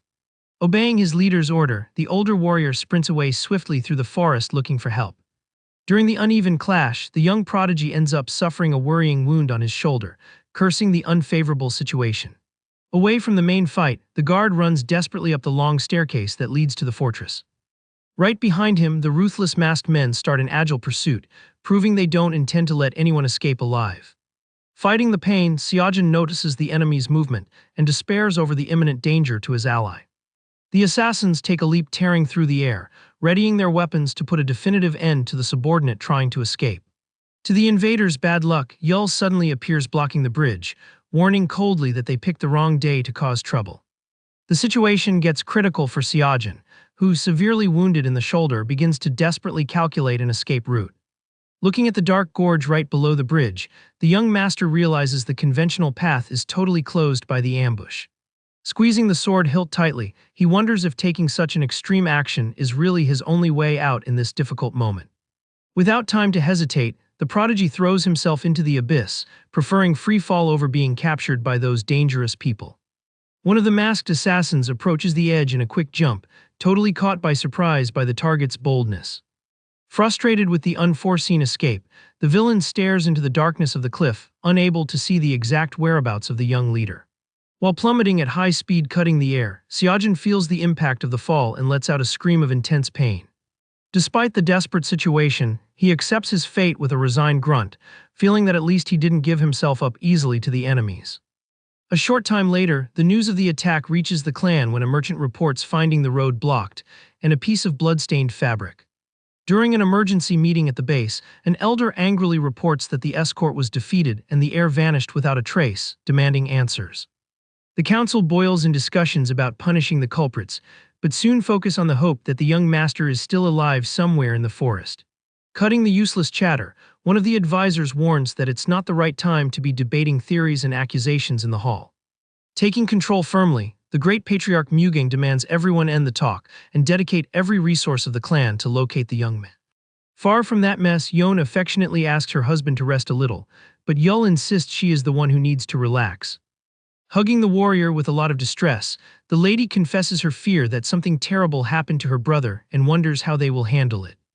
Petting his wife to comfort her, the MC tries to provide security while his mind works fast on what occurred. Analyzing the situation, Yul silently reflects and realizes this major disappearance happened exactly around this time. He remembers very well that, in his previous life, the news of the young prodigy's vanishing shocked the entire martial world due to its gravity. In that timeline, the young man even managed to return home alive, but paid a very expensive price, losing one of his arms forever. Recalling the past with respect, the warrior recognizes the brother-in-law was the first person in the clan who treated him well from the start. Moved by this debt of gratitude, Yul swears to himself that this time things will be very different, and the young man won't suffer that tragic end. Switching to a dark hideout, one of the masterminds of the attack impatiently asks what they will do if the targets survive the fall. A big mercenary laments not having settled the bill on the first try, admitting the young heir fought with impressive skill before jumping. With a very unfriendly face, the boss of the criminal group guarantees the job will be finished soon and demands the agreed payment without delays. The masked leader reinforces his entire guild was put at risk by accepting to clash with one of the 5 great families of the region. Smoking his pipe arrogantly, the contractor warns money is no problem for merchants, only demanding they don't do a half-assed job. Satisfied with the reward guarantee, the assassin says goodbye, promising to return soon with results that will please the demanding client. Without wasting time, the agile figure of the leader jumps across the city rooftops in the middle of the night to finish what his team started. The villain leaves the urban area behind and heads towards the dark mountains, tracking the exact whereabouts of the young master. At the bottom of the gorge, the scene is bleak as the enemy troop surrounds the wounded heir, advising him to accept his defeat peacefully. Totally exhausted and breathing heavily, Seojin tries to stay on his feet while the enemy mocks his useless resistance. The masked henchman readies his blade with confidence, assuring his partners they don't need to fear retaliation from the Peng family. Turning his face towards his superior, the mercenary awaits a silent confirmation to deliver the final blow and end the hunt. As soon as he receives permission from the boss to finish the job, the thug prepares to charge with everything against the vulnerable target. Taking a threatening step, the villain completely ignores the prodigy's desperate warning not to get any closer. In the instant the henchman attacks, Yul appears tearing through the air at absurd speed and intercepts the strike before it hits his brother-in-law. Maintaining absolute calm, the MC quickly warns he is not an enemy and traveled there exclusively to get him out of that mess. Without waiting for reactions, the warrior extends his fingers charged with pure energy to treat the ruined arm of the fallen young man. With fast and precise touches, he seals the pressure points of the wound in a fluid motion that stops the critical situation from worsening. The golden aura wraps the injured limb, paralyzing the hemorrhage on the spot and leaving the young leader completely shocked by the help. Noticing the presence of toxic substances in the young man's body, Yul tells him to sit down and rest a bit while he handles the invaders. The family man starts counting the amount of henchmen scattered through the forest, leaving the enemy group totally confused by the relaxed attitude. Concluding there are many opponents, he praises his brother-in-law's strength for having endured fighting that entire battalion alone. Annoyed by the bold interruption, one of the mercenaries advances, yelling insults and asking if the outsider is in a hurry to meet his maker. Watching everything with his arms crossed, the assassin's leader frowns and murmurs that this sudden meddling is getting extremely irritating. Without showing any concern for the threats around him, the MC simply grips his weapon with extreme firmness. In a fraction of a second, he fires a frontal attack, creating a massive energy wave that illuminates the entire dark forest. The advancing mercenary widens his eyes, realizing too late the colossal danger he just provoked with his arrogance. An overwhelming tornado of pure power swallows the enemy group, tossing the assassins through the air as if they were straw targets. The force of the impact is so brutal it tears the stone and dirt ground, destroying the natural scenery in a scary blink of an eye. Screams of agony echo through the area as the villains' bodies are thrown far by the crushing pressure of the almost invisible attack. The destructive bursts keep tearing the environment without pity, marking the absolute superiority of the outsider in that isolated battle. The result of the charge is devastating, clearing a large part of the threat instantly and showing that playtime is over. Intact in the middle of the dust storm and destruction, the bandit boss stands paralyzed, watching his subordinates fall. The battlefield turns into a true disaster zone, with a bizarre clearing opened in the middle of the previously untouched trees. Sitting on the ground, Seojin cannot believe what his eyes see, shocked that his brother-in-law wiped out an entire squad with a single move. The mercenaries' leader himself goes into absolute shock, internally questioning what kind of monster possesses such dominance in martial arts. Overcome by an uncontrollable terror, one of the few survivors drops his knife on the ground and desperately begs for a second of truce. Trembling from head to toe, the henchman tries to bargain for his own life, asking them to talk before any other drastic action. But forgiveness is not granted, and the villain receives a fulminating attack that permanently ends his participation in that conflict. With only him left standing against that monster, the guild boss begins to back away slowly, sweating cold, facing imminent defeat.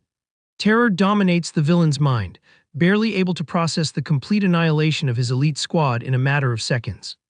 Suddenly, a gigantic hand grabs the mercenary's neck from behind, and Patriarch Mugang's furious voice deduces it was them who attacked the clan. The criminal leader freezes in dread, realizing who just immobilized him, while Yul watches the scene hidden in the shadow. Overflowing with mortal hatred for the threatened family, the great Peng leader warns through gritted teeth the guy will pay dearly for his audacity.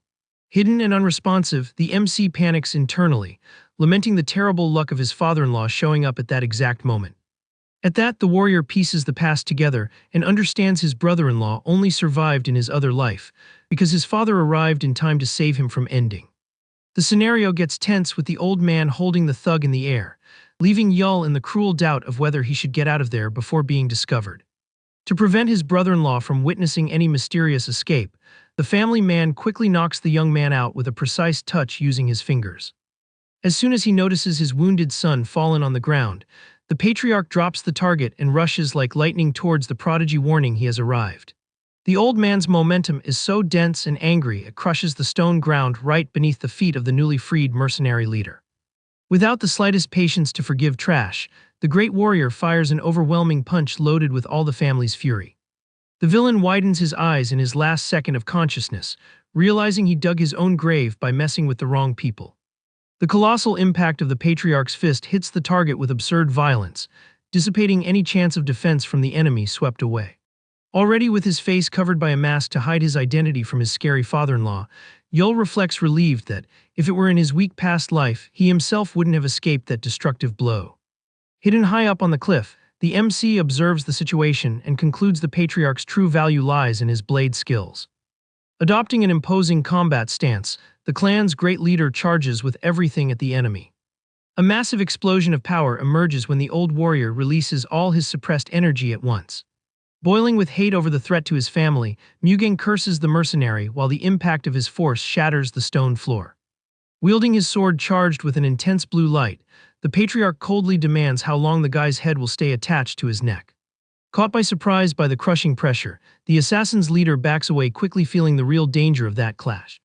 Maintaining a severe and merciless look, the old man demonstrates he doesn't intend to give the adversary any chance of survival. Watching from the shadows, Yul follows every movement while the father-in-law fires a devastating frontal blow. The brutal charge tears the battlefield, creating a gigantic luminous rift that destroys the trees around. Pushed by the air displacement, the mercenary jumps far away, completely astounded by the colossal strength of that attack. Landing with difficulty on the rocks, the thug admits internally he would have been crushed if he hadn't trained enough to endure the hit. A sudden shadow makes the criminal look back in shock, realizing he was reached in the blink of an eye. Positioned for the final blow, Mugang warns in a threatening tone for the trash never to underestimate the power of the Peng clan. Without hesitating a single second, the sword comes down, tearing the air and splitting the mountain with an overwhelming energy burst.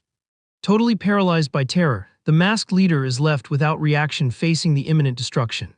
Sensing the end arrive, the mercenary squeezes the hilt of his weapon with all the desperation of someone trying to survive at any cost. Dread completely dominates the villain's mind as he faces the illuminated blade descending in his direction. In one last defense attempt, he swings his own weapon to intercept the mortal attack. The clash of the two forces creates a gigantic shockwave that kicks up dust and pushes everything nearby away. After the dust settles, the patriarch remains standing and serene, commenting he already had his suspicions about the adversary's skill. Protected by a dense aura, the assassin breathes with much difficulty, feeling the absurd weight of that block. Analyzing the defense, Mugang praises the energy barrier, admitting he rarely finds anyone capable of deflecting a strike of his like that. Upset with the situation, the clan leader demands to know why a guy with so much power lowers himself to commit this kind of dirty crime. The thug holds his wound, complaining that this situation has become a huge headache, and curses the old warrior. Resigned to his own fate, the mercenary decides he will not reveal anything and prefers to take his secrets to the grave. Boiling with impatience, the patriarch intensifies the glow of his sword and decrees he is going to put a definitive end to this empty talk. But a weak call behind his back makes the old man interrupt the attack immediately. Supporting himself with much difficulty, young Seojin appears on the scene and tries to explain the whole situation to his father. The wounded heir pants, warning that the target of the old man's anger is exactly the person who just saved his life against the other thugs. Processing the information, Mugang freezes and soon realizes he was about to make a terrible mistake. Fallen on the ground, the mercenary notices the cuts on his own subordinates and confirms that the young master's words are true. The villain gets terrified, calculating the absurd strength of the mysterious man who decimated his entire squad alone. Running in despair, the patriarch supports his hurt son and asks if he is okay after going through all this danger. At that, the old man turns his face, quickly sensing the criminal's presence suddenly vanished. Taking advantage of the gap created by the family confusion, the thug escapes using a fast movement technique and thanks cynically for the unexpected mercy. Even frustrated by the escape, Mugang acknowledges the impressive skill of the adversary and wonders what kind of dangerous person that would be. Evaluating the critical state of his son under the moonlight, the leader decides the absolute priority now is to return to the safety of the fortress. Hidden in the middle of the dark forest, the MC follows the outcome of the scene, extremely satisfied with the result of his plan. Moving with extreme lightness, Yul jumps down the cliff to settle the last part of that mess away from his family's eyes. Far away, a heavy sack hangs from a tree branch, swinging with the desperate movements of whoever is trapped inside. Standing on the branch above, the warrior listens to the muffled mumbles of the prisoner who thrashes, trying to escape the trap. Tied up and gagged in a humiliating way, the real mastermind of the attack suffers upside down in the forest shadows. The heavyset man contorts in panic, without understanding how he ended up in that terrible situation. With his voice choked by dread, the guy cries, claiming he was just sleeping peacefully in his room, and questions the reason for all that. Ignoring the laments, Yul coldly asks if the hostage possesses a lot of wealth, warning he can hand over everything he wants in exchange for mercy. Desperate for his life, the rich guy offers all his money without thinking twice, leading the warrior to demand the treasure's location. Sitting quietly in the tree, the MC listens to the man promise he will tell all his secrets. The hostage's weight makes the rope creak dangerously as he begs to be let down and guide the young man to the forge. Analyzing the frayed rope, Yul comments neutrally that the branch doesn't seem capable of holding up for much longer. The mood gets heavy when the family man warns he spent the whole trip thinking about how to return the pain his brother-in-law suffered, leaving the mastermind confused about the mention of the Peng family. Maintaining relentless coldness, Yul decrees it is already too late for the hired mercenaries and reveals the heir survived without losing his arm. Trapped upside down, the guy widens his eyes, completely lost with this talk of altered future and avoided fate. The warrior then exposes the true identity of the trash in front of him, calling him the master of the Golden Pavilion and accusing him of using money to fund atrocities. A disturbing image comes up, showing the cruelties the merchant ordered against innocent people just to expand his business. Without an ounce of compassion, the MC judges the man for stepping on the weak to fill his own belly, reflecting on what would be the most painful punishment for someone so dirty. Going into absolute despair, the prisoner screams, accusing the young man of breaking the promise and playing a dirty trick. Just staring at the target with contempt, Yul sentences that the greatest punishment is him meeting his end right there, trembling with fear and unable to spend a dime of his own fortune. The sharp sound of the blade echoes in the air, cutting the hostage's support. Plummeting in free fall in the middle of the darkness, the merchant screams for help, begging not to be abandoned. The rope snaps completely, sealing the fate of the cowardly mastermind in the depths of the gorge. The next day dawns sunny and peaceful over the large buildings of the Peng family property. Resting comfortably in a warm bed, the young prodigy begins to wake up slowly from his repairing sleep. As soon as he opens his eyes, Seojin finds his whole family gathered around him, with his sister checking his condition and his niece affectionately calling for her uncle. Sitting up in bed with his family's help, the heir asks worriedly how everyone is after the scare from last night. Soon his mind is flooded by the chaotic memories of the confrontation in the forest against that battalion of masked assassins. The memory of the mysterious warrior who saved his life resurfaces, bringing up the absurd strength he witnessed. Still a bit dazed, he asks out loud if he really managed to return home alive. Moved by her brother's recovery, Yon hugs the young man tightly and warns he caused a gigantic worry for everyone. The young master smiles softly and thanks his sister's affection, feeling the relief of being safe again. At that moment, his gaze shifts and meets the figure of his brother-in-law standing nearby following the family scene. An immediate recollection hits his mind, remembering the sharp look and posture of the hooded savior in the forest. Observing his sister's husband standing with the same relaxed posture, a strange feeling of familiarity invades the prodigy's thoughts. Noticing her brother's sudden distraction, the lady asks if he is feeling any pain and offers to call a doctor immediately. Shaking his head, Seojin guarantees he already feels much better and asks her not to worry for nothing. The young man pushes the suspicion away, giving a giggle, finding it total madness to consider that the peaceful scholar and the savior monster are the same person. 15 days after the young prodigy's safe return, Yul walks calmly through the fortress premises. At that, a merchant from the region decides to visit the clan to confess the whole truth about what happened that night.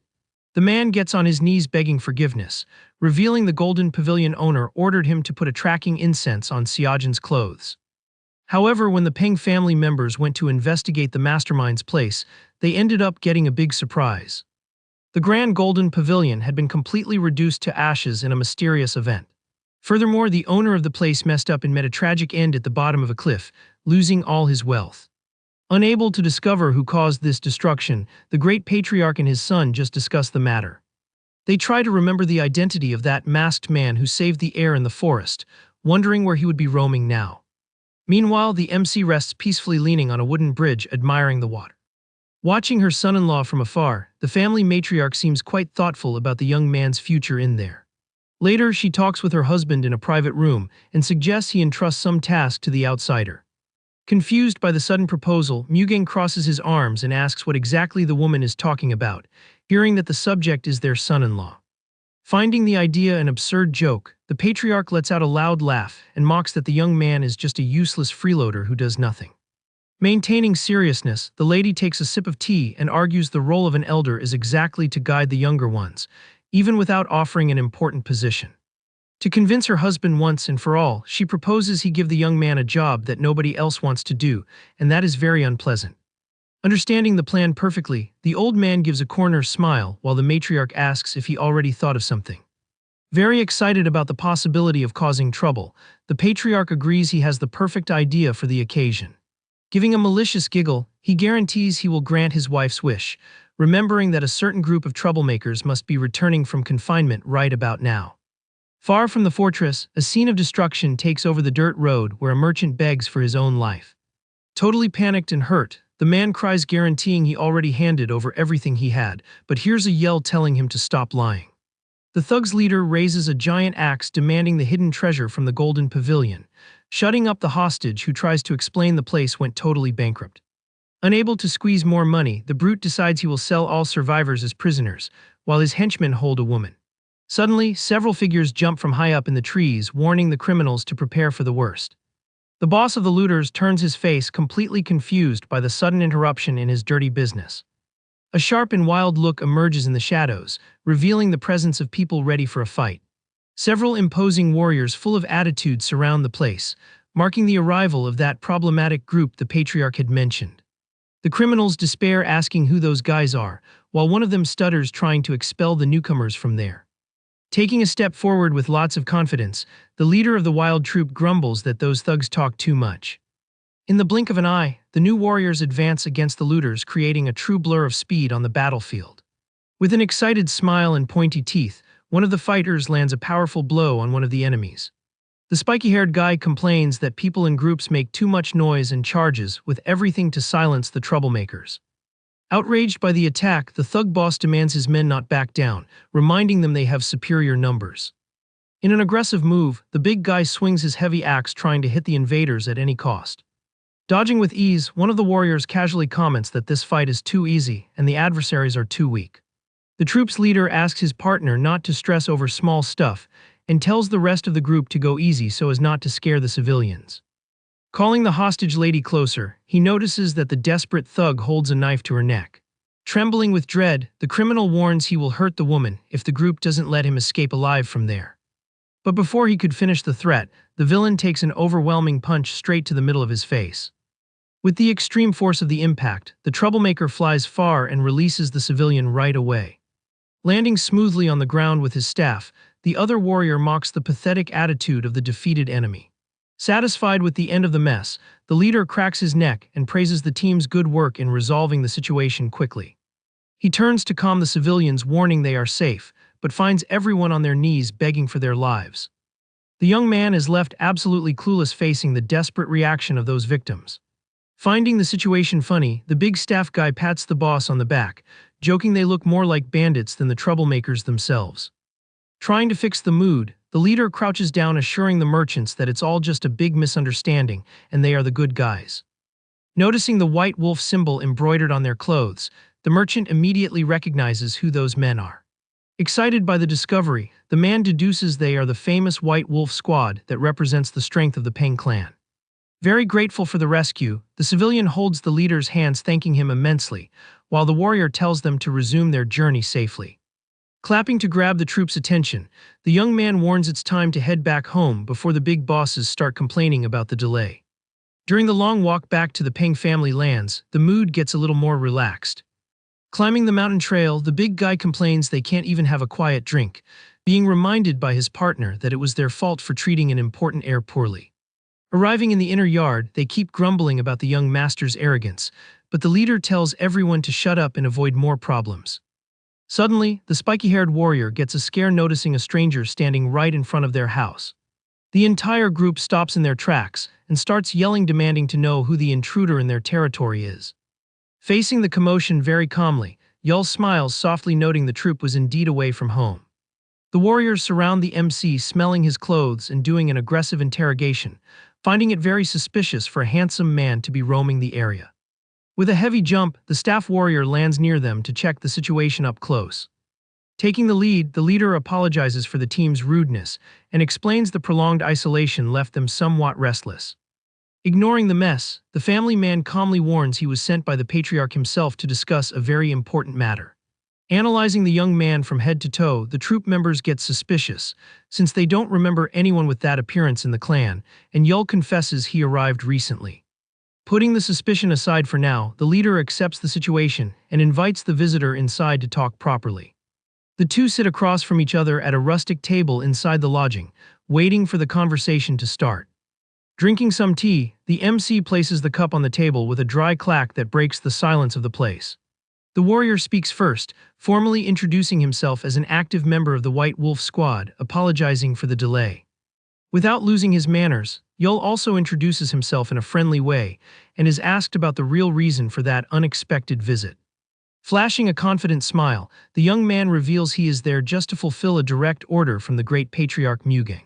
The mood gets a bit more tense as the warrior narrows his eyes and asks what kind of order the old man sent.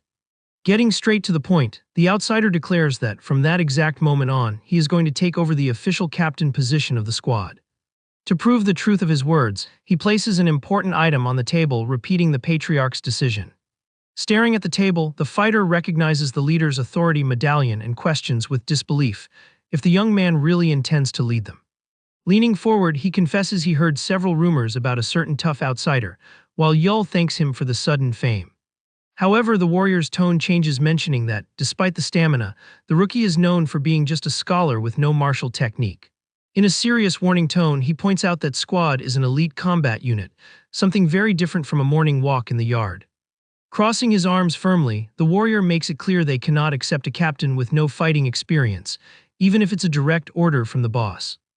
Finding the lecture quite interesting, Yul gives a cynical smile and replies he also heard rumors about the supposed unshakable honor of that troop. Placing his teacup on the table calmly, Yul comments that, looking at them right now, the group seems to be just a pack of wild dogs that can't tell right from wrong. Boiling with anger over the insult, the warrior crushes his own cup in his hand and demands to know what the outsider just said. Unfazed, the MC questions if they take pride in disobeying orders, reminding them a martial squad is like the patriarch's sword, and a weapon without an owner has no reason to exist. He adds there is a good reason the clan leader doesn't use them, since a sharp blade that doesn't listen to its master is completely useless. Slapping his heavy hand on the table, the fighter curses the young man as a scumbag. At that, the big guy stands up very aggressively, dragging the chair back violently. Emitting a heavy and dark aura, the guy warns he won't let a meddling son-in-law give them orders, but is soon interrupted by a voice telling him to stop. The warrior widens his eyes, totally caught by surprise by the sudden interruption. Walking through the lodging door, a new figure emerges, cutting the tense mood of the place. The newcomer asks seriously what kind of disrespect that is towards the new captain. In his thoughts, Yul remembers the White Wolf Squad was famous in the martial world for punishing villains mercilessly. However, they did this under the secret identity of the Red Wolf Squad. The warrior internally confesses he always had a lot of curiosity about the history of this group. He wondered why such righteous individuals separated from the Peng family in the past, and how they ended up turning into a bunch of independent, battle-stained mercenaries. But getting to know the guys personally, the family man begins to understand they are not the type to be tied down by organization rules. Cracking a corner smile, he realizes the boys are more like wild wolves than proper martial artists, which explains the enmity with the patriarch. Analyzing the newcomer's posture, Yul concludes he is the balancing point of those troublemakers. Introducing himself formally, the long-haired man bows, saying his name is Okimu, the unit's vice-captain, and acknowledges they must obey the supreme leader's orders. Taking responsibility for the rebellious attitude of his subordinate Tisan, he asks the outsider to be generous and forgive the rudeness. Satisfied with the respectful stance, the MC tells him to raise his head, receiving a polite thank you in return. Reflecting on the situation, Yul notes the vice-captain calmed the troop and ensured a temporary obedience, but gets curious about what their next step will be. Drinking his beverage peacefully, the warrior has the absolute certainty they plan to drive him out on the sly. Meanwhile, inside the lodging, big guy Tisan questions why he was stopped from scaring the rookie, but Kimu counters, asking if the target looked like someone who would back down easily. Boiling with frustration, the guy asks if they are just going to let the scholar play leader, hearing that would ruin the group's reputation. Maintaining his calm, the vice-captain explains kicking him out by force would be a terrible idea, since they are walking on thin ice with the main family. With a malicious look, he decrees the plan is to make the outsider give up and leave on his own 2 feet. A few days go by until the vice-captain suggests the MC accept a call for help sent to the squad. While Yul analyzes the papers, Kimu explains the Peng family usually receives these requests to act in places the authorities ignore. He highlights that with other elite units in the clan, there must be a very specific reason they called their team in particular for the job. In his thoughts, Kimu mocks the leader's inexperience, remembering the other squads are busy or focused on local missions. Trying to look helpful, he warns that if they refuse, nobody else will do the job, but suggests looking at other options if the young man doesn't like it. Cutting the subject, Yul decides they will do that very mission and asks if they can leave right away the next morning. Celebrating the swallowed bait, the vice-captain warns the scholar should prepare to spend a few days away from home, which is promptly accepted. Taking a sip of tea, Kimu confirms the departure and thinks maliciously that soon the outsider will tremble just hearing the word squad. He swears to himself he will make very clear the brutal difference between a comfortable book reader's life and the harsh reality of the martial world. The next day, little Soil jumps full of joy into her dad's lap, asking him to come back home as fast as possible. With an affectionate smile, the warrior says goodbye to his beloved family while the troop waits right behind him. The sound of heavy hooves hitting the grass marks the start of the group's journey. Riding their horses, the White Wolf squad members cross the vast plains of the region. At night, the team sets up camp around a campfire, with the MC resting peacefully next to his subordinates. The trip continues at a fast pace the next day, with the warriors racing at full speed down a dirt road. Later, the landscape transforms, revealing the sight of a completely isolated village with a very bleak look. Pulling the horses' reins, the vice-captain points to the rustic houses and tells the leader they finally arrived at the destination. Observing the scenery in silence, Yul gets a serious expression, noticing the heavy atmosphere dominating that place. Walking through the village, the MC finds fallen and injured residents, realizing the real situation is much worse than reported in the call for help. Right behind, Kimu explains there is a bandit fortress nearby, and their mission is exactly to find out where this hideout is. He keeps reporting the criminals recently doubled the protection fees they collect, which always ends up in this type of foretold tragedy. Analyzing the situation coldly, Yul concludes out loud that those thugs are planning to flee that area very soon. Totally confused by the quick deduction, the vice-captain questions what the rookie means by that. Staring at the subordinate, the family man asks ironically if there would be another logical possibility for that sudden behavior from the villains. Before the conversation could continue, the sound of arrogant voices emerges from the trees, interrupting the clan's team. A group of mean-looking looters blocks the path, asking mockingly what such a neat scholar is doing in a dangerous place like that. The criminal's leader gives a gross laugh, demanding they hand over all the money and get out of there along with their porters. Immediately, Kimu takes a protective stance and tells the captain to stay back, guaranteeing he can handle that trash alone. Ignoring the warning, Yul takes a step forward, displaying the Peng family symbol, and demands they surrender and show the way to the hideout in exchange for mercy. Boiling with anger hearing the powerful clan's name, the bandit boss tells the outsider to stop with the jokes. Raising a rusty machete, the guy yells that on that mountain the only kings are themselves. Without a drop of common sense about the danger, the horde of criminals charges with everything at the rescue team. With a merciless look, the vice captain starts pulling his sword from the scabbard, calling the enemies idiots. In an incredibly agile move, Kimu advances, cutting the air and the adversaries at a speed the thugs can't even track. With the impact of the charge, parts of the weapons and the enemy's arms end up straight on the dirt ground. Giving no time to breathe, the warrior slices another looter in a relentless vertical strike. Terrified by the quick slaughter, one of the troublemakers backs away, trembling, seeing a brute coming his way. Taking advantage of the opening, big guy Teeson lands a crushing punch straight to the villain's face, knocking him out on the spot. With only one survivor left, the thug crawls in panic and points the direction to the hideout, trying to save himself. With a threatening smile, Yul warns the team really only needed one live guide to complete the first part of the job. A short time later, the group arrives before a large fortress hidden among the trees, with the MC commenting it was closer than he imagined. As soon as the team approaches the walls, the gate guards start yelling, demanding the invaders' identity. Showering attitude, the vice captain grumbles it doesn't matter who they are and summons two of his subordinates. Eager to show off their skills, the two fighters sprint ahead, claiming they'll take care of that obstacle real quick. In a coordinated jump, one of them focuses all his strength into his leg for a brutal front kick. The heavy wooden door of the fortress is completely destroyed by the monstrous impact of the physical attack. Entering the enemy grounds with everything, Teeson throws a devastating punch that launches the first guard through the air. The invasion begins relentlessly as the rest of the squad sweeps the camp's defenses in the blink of an eye. The invasion continues with Kimu advancing through the air and surprising the guards with very agile movements. Walking calmly through the destroyed gate, Yul tells his team to prep for the clash. In an impressive attack, the vice captain kicks a giant wooden structure, throwing another enemy far away.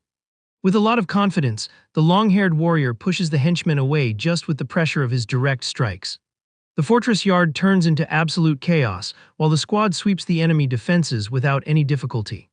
Watching the scene, the MC praises the troops' flawless teamwork, noticing their huge experience.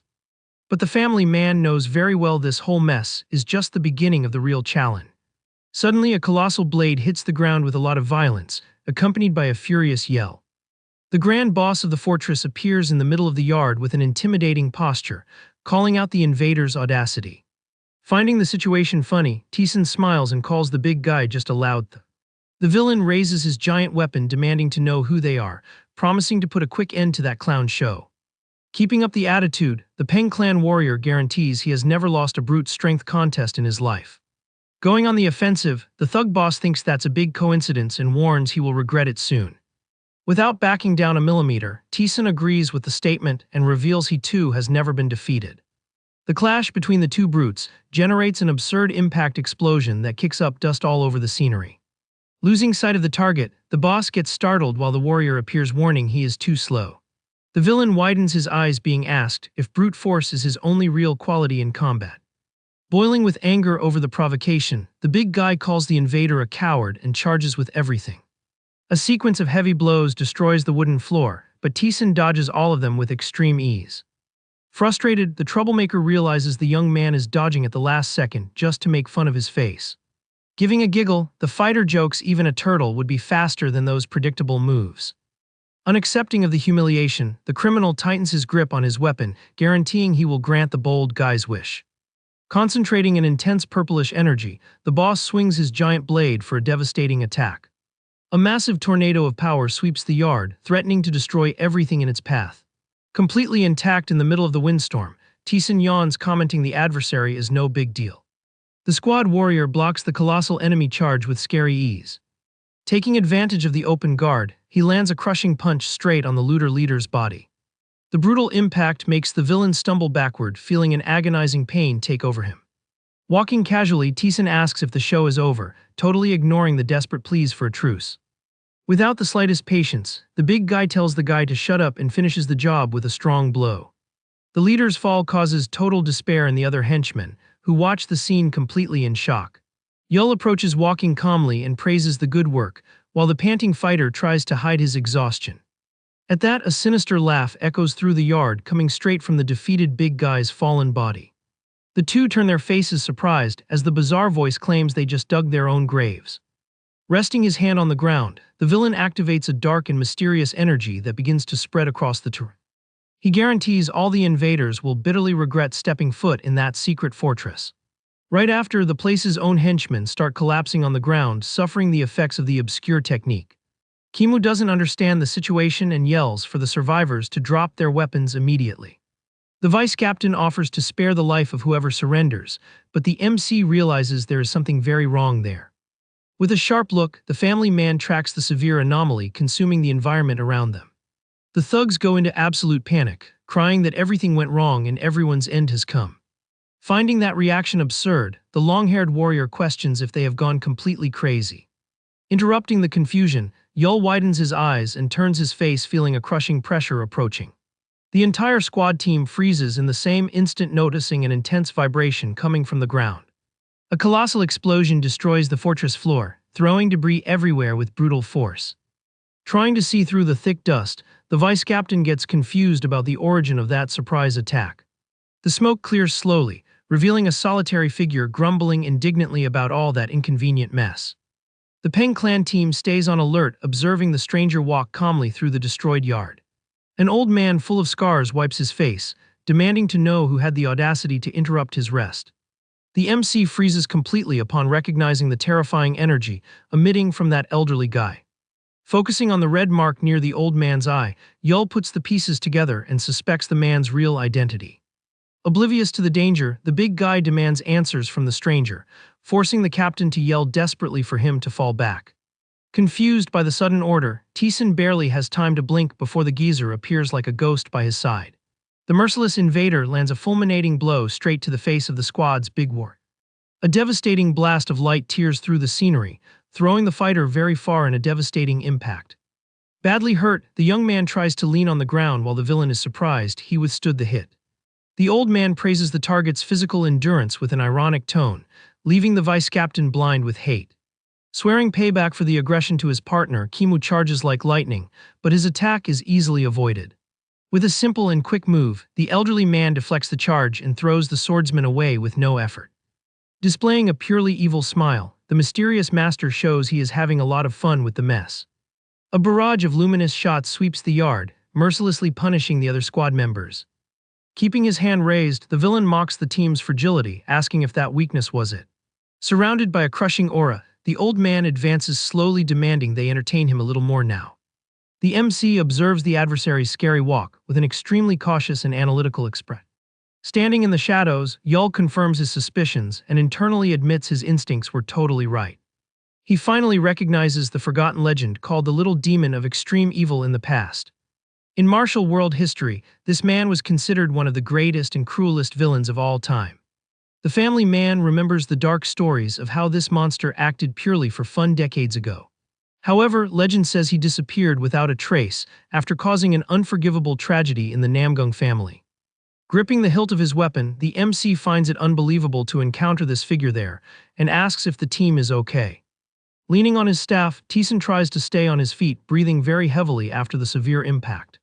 The vice captain also sweats cold, feeling the weight of the physical exhaustion caused by the absurd power difference between them.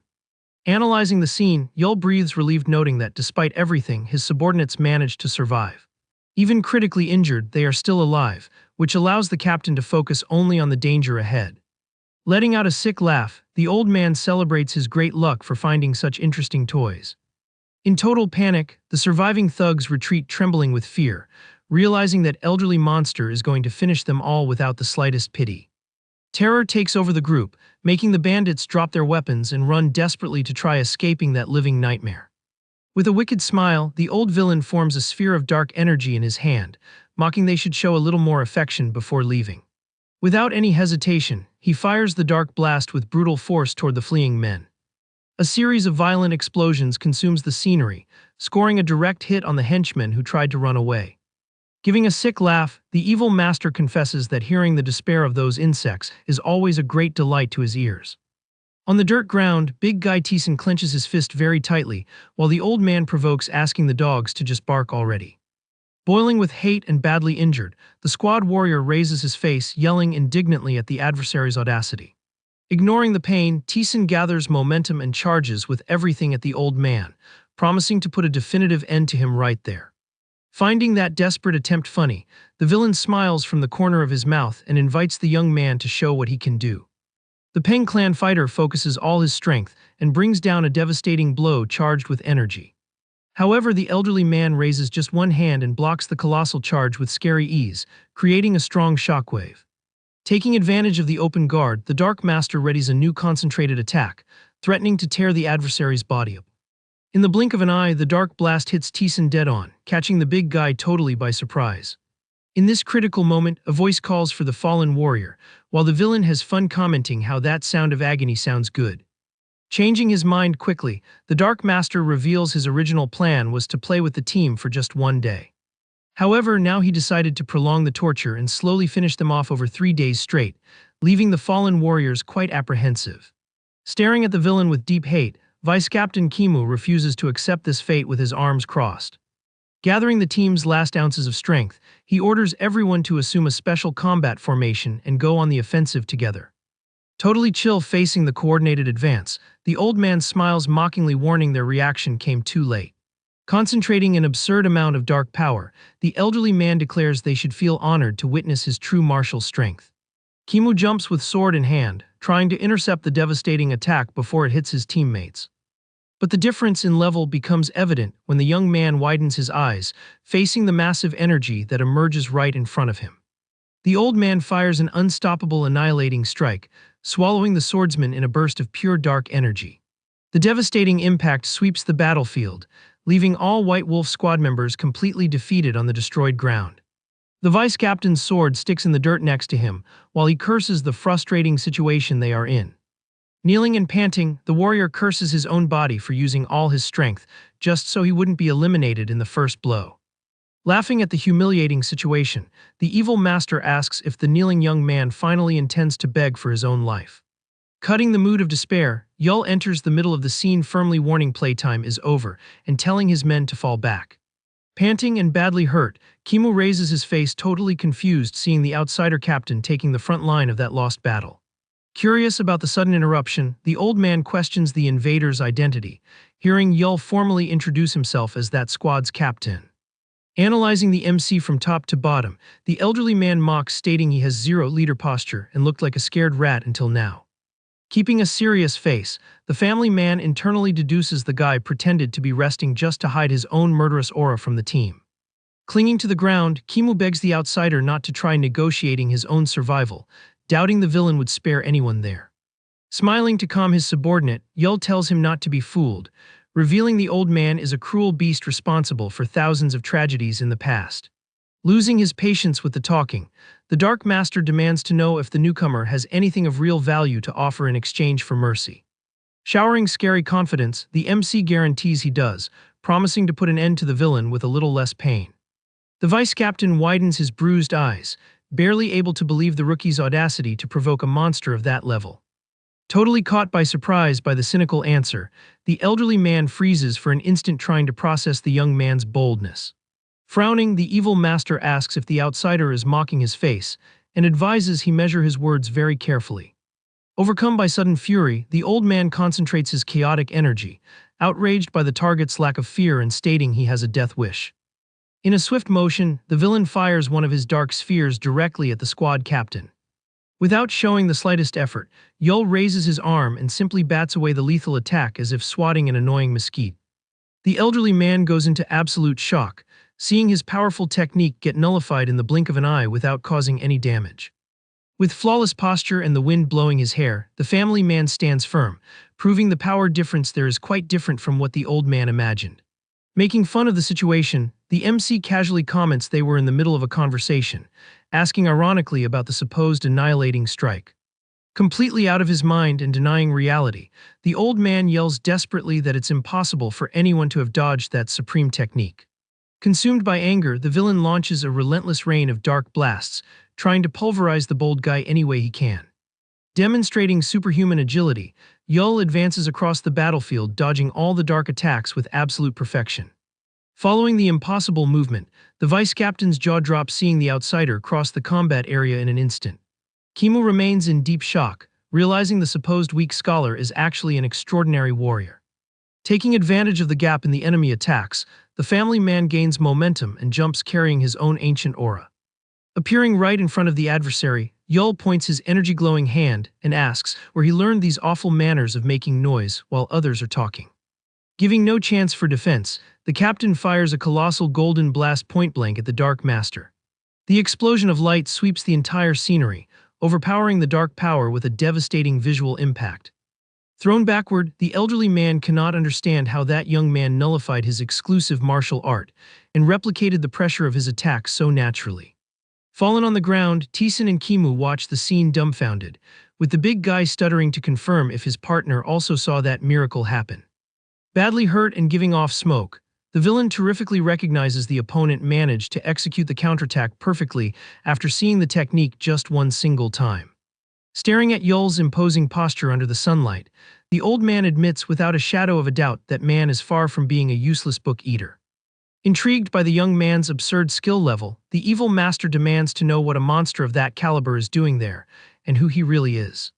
Maintaining his calm, Yul remembers he already introduced himself as a Peng clan member, but the old man laughs, doubting that family could raise a monster of that level. With a confident smile, the MC warns things are going to change from now on, as he will make that family the greatest and most powerful in the entire world.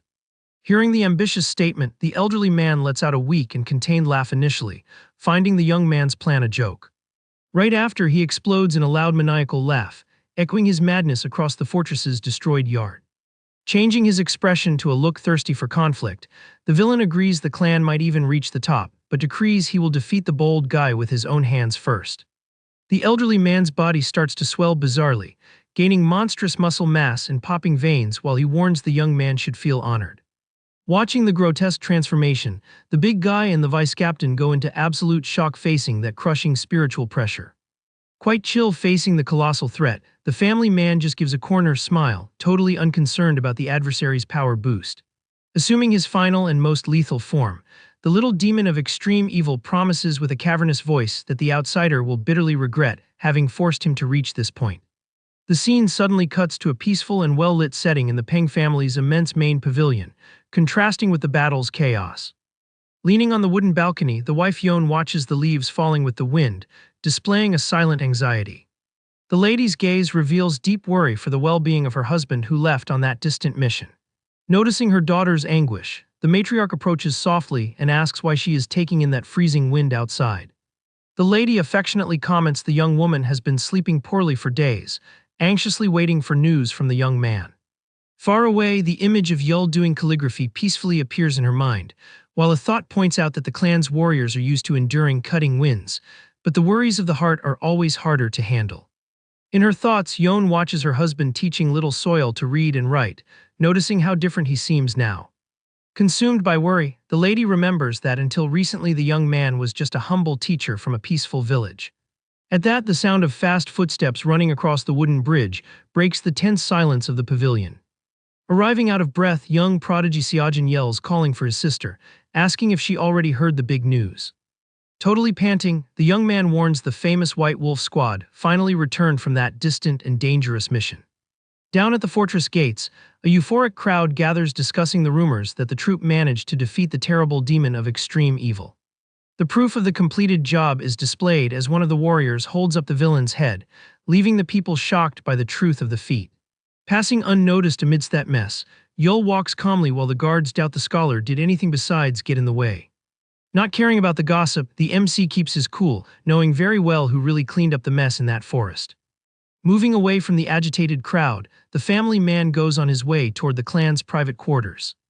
As soon as he crosses the door, little Soil cracks a huge smile and runs into her dad's arms, while the wife breathes relieved. Overflowing with happiness, the young man shows an affectionate expression, reuniting with the two most important people in his life. Hugging his family to quench his longing, he announces with a soft voice he is finally back home safe and sound. A short time later, the squad gathers in front of the grand main hall, preparing for the official meeting with the clan leader. Patting the boss on the shoulder, Vice Captain Kimu advises the outsider to use the patriarch's good mood to score some trust points with the family. Clenching his fist quite tightly, the vice captain hesitates for an instant before calling the team leader's attention. With a heavy look, Kimu confesses he still can't accept that all the credit for defeating that absolute evil remains in the squad's hands. A terrifying memory of the battle invades his mind, remembering that if it weren't for the captain's intervention, they all would have become mere toys in the villain's hands. Holding the mission's prize, Big Guy Thiessen completely agrees, reinforcing it was the scholar who faced the monster alone and put an end to him. Touching the subordinate's shoulder calmly, Yul tries to reassure the group, stating they are not stealing anyone's merit. But the entire troop bows as a sign of respect, begging him to tell the truth to the patriarch and claim the glory of the victory. Giving a mild smile, the MC praises the team's honesty, finding their excess of righteousness even a bit exaggerated. Turning his back to the group, the young man ends the discussion, revealing he hates the idea of drawing attention and having people bothering him all the time. Processing the info, Kimu widens his eyes, noticing an absurd detail, and asks if the family's great leader truly doesn't know about that overwhelming strength. Keeping his firm pace, Yul confirms the secret and confesses not even his own wife knows about his martial skills. Confused by the contradictory attitude, the vice captain asks why on earth he decided to show his true power to them in the forest. Looking over his shoulder, the family man explains simply that, as the newly appointed captain, he would never sit back with crossed arms watching his subordinates lose their lives. Resuming his serious posture, he earnestly asks them not to give him the credit, as dealing with fame would just leave him extremely exhausted. Gritting his teeth and clenching his fist, Thiessen gets quite apprehensive about the consequences of this made-up lie for the clan. Panicking, the big guy imagines hordes of villains lining up to challenge them, just to test the supposed strength of the squad that took down the legend. Letting out a relaxed laugh, Yul reassures his buddy, promising that if that happens, he'll turn all challengers into dead weight in the blink of an eye, leaving the team scared of his coldness. Hiding part of his face in the shadows, he casually grumbles everything will be fine in the end. Accepting the burden, Kimu takes a deep breath and tells the entire squad to firm their posture to face what lies ahead. Standing before the hall doors, the vice captain warns that as soon as they pass through there, they will be known forever as the heroes who beat the demon. Showering confidence, the MC just smiles from the corner, hearing the vigorous confirmation from his elite team. With the final decision made and their nerves steady, Yul gives the command so they finally enter the room. The heavy wooden doors open slowly, revealing the luxurious environment where the clan's high brass awaits them. Sitting on his throne, Patriarch Mugeng comments with a smile on his face that those troublemakers really managed to pull off a gigantic feat this time. The entire troop bows respectfully in unison, thanking the warm welcome from the supreme leader. Very excited, the old man gives a loud laugh, admitting his excellent mood for the day fully justifies all that partying for the group. In his thoughts, the patriarch recalls the downed target was a dark legend that not even the martial world's biggest factions managed to capture for years on end. The old leader evaluates that, even hurt, that elderly monster still possessed enough strength to go toe-to-toe with him in a fair fight. The image of the villain's devastating aura crosses Mugeng's mind, who still finds it hard to believe a creature of that level was taken down. Staring at the calm figure of his son-in-law, the clan leader points out that the fall of that imminent danger was the work of the new captain's direct command. Bothered by the fake glory, Kimu frowns and almost yields to the urge to tell the truth right away, wanting to hand all the mission's merit to the MC. Watching the scene from the corner of his eye, one of the council's malicious elders spots a perfect opportunity to act. Standing up from his seat, the guy asks to speak to the patriarch, who promptly grants permission for him to talk. With a kissing up tone, the elder comments that in very little time the White Wolf Squad's name will echo through the entire martial world, attracting invites from various factions. Stroking his beard, Mugeng agrees that's very likely, since ending a demon lord is no random event. Flashing a cynical smile, the counselor states this is wonderful for the family, but implies there is a big hidden problem in the situation. Looking at the troop from the corner of his eye, the guy fakes concern, questioning if the unit's current leader really has the capacity to handle such heavy matters. The vice captain boils with rage hearing the old man try to justify he isn't putting the leader's son-in-law down, while already acting with total disrespect. Continuing the act, the elder points out the vultures will already start circling the group, and leading this troop will be a crushing burden for the outsider. Staring at the counselor with a piercing look, the patriarch asks him to get straight to the point, curious about the old man's supposed loyalty in wanting to ease the young man's load. Intrigued by the audacity, Mugang rests his chin on his hand and openly asks if the guy already has a replacement in mind for the position. Without an ounce of shame, the counselor suggests his own son, Doan, guaranteeing the young man is extremely fit to take the lead in many aspects. Remembering the past, the patriarch calls out the old man's hypocrisy since he was totally against the same idea back then, but now is begging for the spot. Using paternal instinct as an excuse, the elder argues his son matured, leading the leader to ask if he truly thinks the kid is ready for war. Feeling the absurdity of that proposal, Kimu takes a step forward indignantly, ready to put an end to the council's political farce. Before the subordinate could say anything, Yul extends his arm calmly in front of him, blocking the meddling without saying a single word. Casting a serene look over his shoulder, the MC silently asks the vice captain to keep calm and trust the process. Taking back the floor, the patriarch agrees the suggested candidate has his qualities, but on a celebration day like this one, the involved parties need to be heard. Directing his voice to the middle of the hall, Mugang summons the entire White Wolf troop to express their sincere opinion on the change. The great leader remembers very well the team hated the new captain's arrival at first, leaving the counselor confident his plan will succeed. With an intimidating posture, the squad members exchange sharp looks while the leader asks if they wish to welcome a new commander. In perfect sync, the warriors take a heavy step forward, marking their position unshakably. Kneeling respectfully right behind Yul, the entire troop declares out loud that the man standing there is and will remain their only captain. Later, in a private room, the elder gives a dry laugh asking if his son really found that public humiliation funny. Drinking his tea annoyed, the old man complains the mercenaries rejected him in front of everyone, trying to console himself they had no other choice. Showering a relaxed smile, Doan analyzes the group just got off probation thanks to the mission's merits, so it would make no sense to anger the patriarch and his daughter now. Lowering the cup, the counselor agrees he was hasty in his analysis, while the son smooths things over thanking his father's attempt, but points out the words used by the troop were somewhat peculiar. The memory of the striking scene returns, showing the lined-up warriors guaranteeing absolute loyalty to the captain. Kimu's serious and determined look echoes in the young man's mind, remembering the strong statement that it was the unanimous wish of the entire squad. Drinking his cup calmly, the young fighter confesses he even understands the refusal, but finds it very curious they drew such a hard and non-negotiable line about staying with the outsider. With an astute smile, Doan concludes the vibe of that always chaotic team completely changed, as if those wild wolves had finally found a leader to guide the pack. Sitting in the pavilion, Doan tells his father that since things ended up that way, there's no changing the squad leader by force, so the only way out is to make the young man quit on his own. Tapping his fingers on the table, the old counselor asks if his son already has a plan in mind. The young man confirms, commenting he intends to test how far the unity keeping the White Wolf squad together goes. Flashing a smile full of malice, Doan suggests giving the team a little shake to see what happens. Far from those political intrigues, little Soil runs all excited down the fortress hallways. Overflowing with joy, the little girl screams calling for her dad while heading straight for the... Yul grabs his daughter in a tight hug and asks affectionately if she behaved well while he was away. All proud, Soil guarantees she did and even ate a bunch of yummy sweets. The family man feels an immense peace taking over his chest, holding that little piece of a person. Watching the adorable scene, Yon approaches with a sweet smile while the girl laughs, complaining her dad's beard tickles. The wife asks sweetly about his return. Hearing the patriarch was quite satisfied with the mission's results at that, the young man explains he had to spend some time celebrating with the squad before he could come home. In a slightly more serious tone, the MC turns his face and calls his beloved, carefully caught by surprise by the sudden mood change. The woman stutters a bit while answering. The lady lowers her gaze, revealing her distress, and begs her husband to give up being the captain of that dangerous squad. Confused by the request, Yul questions if something went wrong, but his wife soon exposes her anguish, pointing out the fact he went out to hunt simple bandits and ended up clashing with a legend of evil. Squeezing her own clothes, Yon relates the terrible rumors about that cruel monster and reminds him that, theoretically, her husband isn't even a clan martial artist.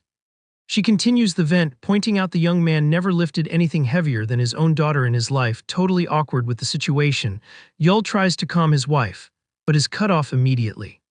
With tears forming in her eyes, the woman confesses her dread, imagining what would have happened if he had gotten hurt in that absurd combat, asking how she and the little girl would survive without him. Facing his beloved's tears, the warrior internally admits he was a fool for not noticing the extent of her worry in her father's lap. Little Soil notices the sadness and asks innocently why her mom is crying. The MC blames himself for thinking passing the victory credit to the troop would solve all problems. Admitting he was incredibly naive out loud, he just lets out a sincere apology. Caressing the woman's face softly, Yul guarantees if this is her wish, he will resign from the position first thing in the morning without thinking twice. Wiping her tears with her sleeve, Yon grumbles he always knows exactly what to say to calm her down, but reinforces her earlier request was extremely serious. Turning her face a little embarrassed, she admits she noticed how attached her husband got to that messy team. The lady also understands that, due to clan politics, it isn't a position you can just drop out of nowhere. Recovering her posture, the wife raises two fingers and warns she will allow him to stay as captain only if he fulfills two very clear conditions. Caught totally by surprise by the attitude change, the family man blinks a few times and asks what kind of promise that would be. One whole week passes until the sound of a stick cutting the air echoes loudly through the training yard. Determined and full of energy, Little Soil practices her combat moves, swinging the wood all around. Watching his daughter's training closely, Yul holds a wooden sword in the middle of the large fortress yard. The warrior's mind goes back to the conversation with his wife, remembering exactly the moment she demanded those two promises to leave him alone. Swinging the training blade lightly, he remembers the first condition was to stay as far away as possible from dangerous missions. Yon's voice echoes in his thoughts, begging her husband to avoid risking himself in deadly situations like the one that just happened. Assuming a flawless combat stance in the yard, the young man recalls the woman's second demand was that he finally start learning real martial arts to know how to defend himself. Finishing the sequence of moves, the MC lowers his wooden weapon and lets out a relaxed sigh to control his breathing. The warrior's moment of tranquility is interrupted by the noise of heavy footsteps approaching behind his back. Arriving at the place with some subordinates, Doan greets the captain quite cynically, keeping calm. Yul turns his face and asks who that guy would be. With a fake polite tone, the counselor claims it's an honor to meet him and comments the rumors about the scholar practicing martial arts were indeed true, since news travels fast in the clan. On the inside, the intruder gives a mocking laugh, finding it totally absurd that such an inexperienced guy became the commander of an elite troop.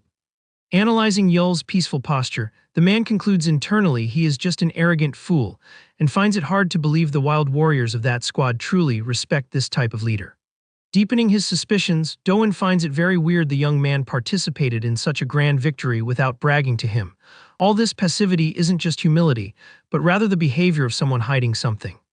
The memory of the meeting returns to the counselor's mind, remembering Vice Captain Kimu himself was always the first to reject the team's leadership in the past. He also recalls the troop's threatening posture blocking any attempt to change the command, interpreting that as a very clear warning for no one to mess with the outsider. Returning to the present, Doan fakes humility and offers his personal help to the new captain to improve his training, making Yul ask how he would do that. Keeping the fake smile, the counselor argues sticking to the basics is boring and practical experience is essential. Seeing the trap, the MC admits the guy is a smooth talker, but his true intentions are too obvious. Decided to play along, the family man acts clueless and asks what the suggestion would be. Taking the bait, the visitor decrees true learning only comes from actual combat, especially for someone with that dangerous job. Rubbing his chin, the warrior calmly agrees, remembering things on the last mission went completely out of control and were much worse than expected. Seizing the opportunity, Doan argues the outsider needs to get used to the pressure of a fight, and formally invites them to exchange some blows in a friendly spar right there. Displaying an extremely analytical look, Yul questions if the skill gap between them wouldn't be too big, doubting that could even be called real training. Faking good intentions, the counselor guarantees it will be very light and he will just point out the rookie's flaws during the moves without hesitating. The MC accepts the proposal peacefully. Positioned facing each other in the yard, Doan suggests the young man use the same wooden sword and show the moves he was practicing so he can evaluate the beginner's level. With slow and almost clumsy movements, Yul swings the weapon, asking if it's like that, acting like a wise master. The counselor corrects the target's posture, telling him to steady his balance and master the blade. The family man continues the act, scratching the back of his neck and laughing awkwardly while commenting that it's much harder than it looks, being reassured that the beginning is always like that.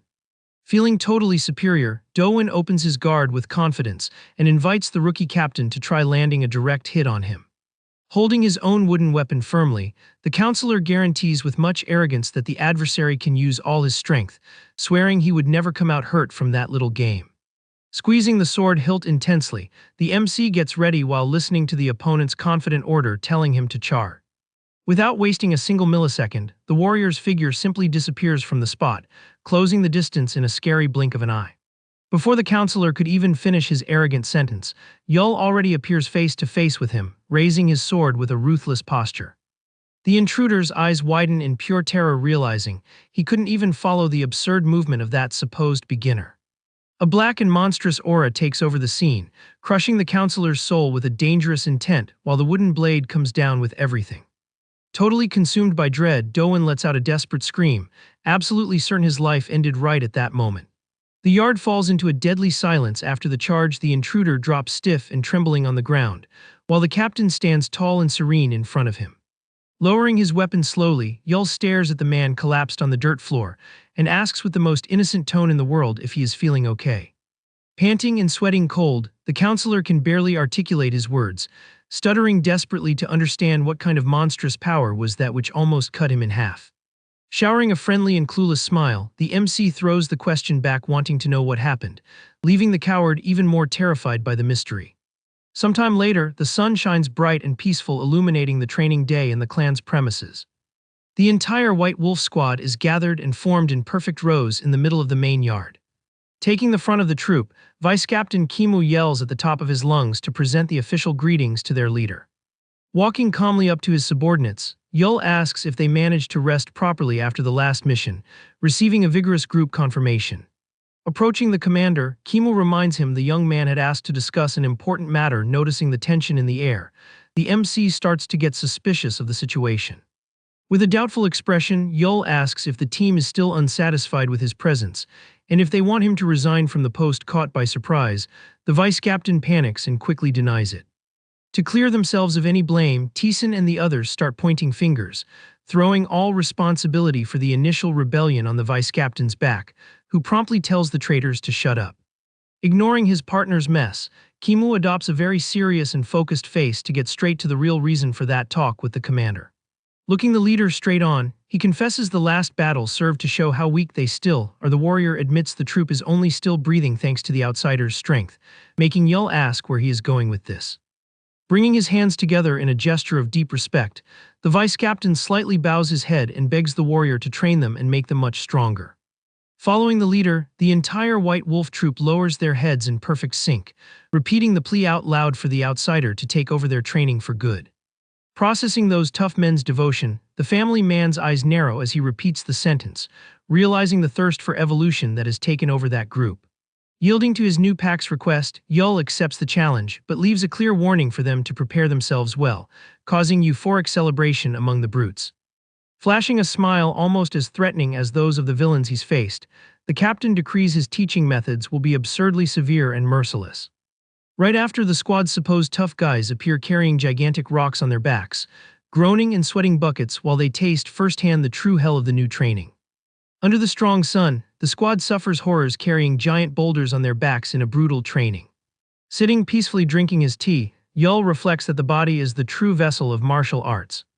Seeing the big guys suffer with the weight, the captain evaluates that some would need to be reborn to have the proper structure.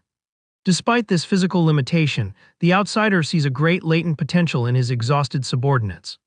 Analyzing the group's effort, he firmly believes this hard foundation is the path for them to reach a higher level. Calmly, the family man grumbles while closing his book about the stubborn temperament of that team. Hidden on the roof nearby, Doan spies on the yard and wonders how long he should let the situation play out. Facing that absurd scene, the counselor thinks those proud warriors completely lost their minds. Confused by the troop's blind obedience, he tries to understand why they accept going through all this torment. At that, the terrifying memory of that simulated combat invades his mind, reliving the captain's monstrous aura. Since that day, the young counselor can no longer sleep in peace, haunted by the nightmares of imminent defeat. Bothered by this mystery, Doan makes the firm decision to investigate on his own who this scholar really is. Cutting the tense mood, little Soil runs all excited calling for her dad in the middle of the yard. The MC lifts the little girl in his arms next to his wife, showing an incredibly warm and peaceful family scene. Seeing that adorable interaction from afar, the intruder actually finds the child very cute and notices a more human side in the young man. To push those soft thoughts away, Doan shakes his head and focuses on his main goal.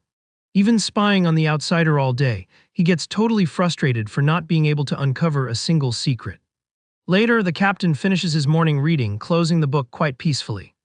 Addressing the exhausted troop on the ground, Yul praises their performance, admitting they held up much better than expected.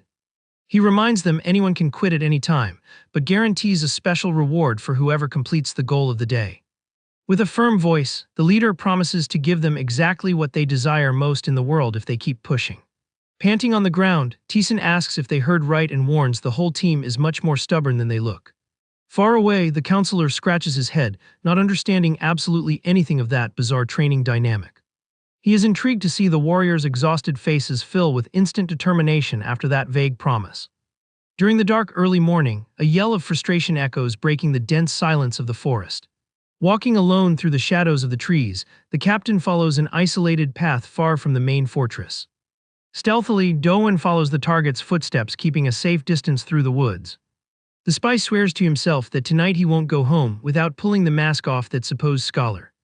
Suddenly, Yul stops walking and looks back, sensing a very close hostile presence. Taking advantage of the darkness, an assassin jumps from the trees at extreme speed, ready to deal a fatal strike. On the rocky trail, the counselor picks up his pace, scared to death of losing sight of the target. Out of breath, he finds it a complete absurdity that a mere teacher can move so fast. As soon as he reaches the top of the hill, Doan freezes, seeing the outsider standing holding a sword in the middle of the night. In the blink of an eye, a gigantic golden energy blade drops from the sky with overwhelming force. The impact of the blow decimates the hidden enemies on the mountain, leaving the spy completely terrified by the scene. Showing no effort, the warrior spins his weapon, preparing a second devastating move. A wave of bluish power cuts the darkness in a vertical attack that goes up, tearing the atmosphere. The pressure of the cut is so brutal it pushes the clouds away, revealing the bright moon in the starry sky. The scenery calms down immediately, and the captain remains intact on the rocky peak after clearing the area of any threat. Turning his face softly, Yul displays a serene look, while his sword still emanates the rest of the ancient aura. Fallen on the stone ground, Doan stutters in a state of shock, barely able to believe the monstrosity he just witnessed. A few days later, the MC resumes his peaceful routine, reading another book in the Peng family's yard. To interrupt the reading, the counselor approaches very cautiously and gets the leader's attention. Without beating around the bush, the young man asks directly if it was the captain who put a definitive end to that extreme demon in the forest. The young man justifies his suspicion, stating the troop could never defeat that living legend, no matter the villain's state. Staring at the intruder, Yul lowers the book and asks mildly if he isn't underestimating his own comrades too much. The MC reminds him the counselor grew up alongside those men and should know their limits very well. Tired of the runaround, Doan demands to know what the warrior plans to do with so much hidden power. With a sincere look, the family man reveals his only ambition is to guarantee the safety of his wife and adored daughter. Right after, he includes the protection of the great patriarch and of the whole legacy they built in that place. He finishes by including the White Wolf Squad, stating he wishes to shield all of them against the evils of the world. Changing his tone, the warrior warns seriously he will not have the slightest pity on anyone who threatens his new family. Observing the captain's determination, the counselor realizes those words are absolutely true and pure. Touched by this unshakable loyalty, the young man makes a drastic decision and decides he needs to be beside someone like that. In a gesture of total surrender, Doan gets on his knees before the outsider and swears to dedicate his own life to him starting today. With the troop gathered in the background, the young man begs to be accepted, while the captain just watches the new subordinate calmly. The wooden blade cuts the air at impressive speed during the morning training. Totally focused, the squad warriors trade heavy blows while sweat runs down their exhausted faces.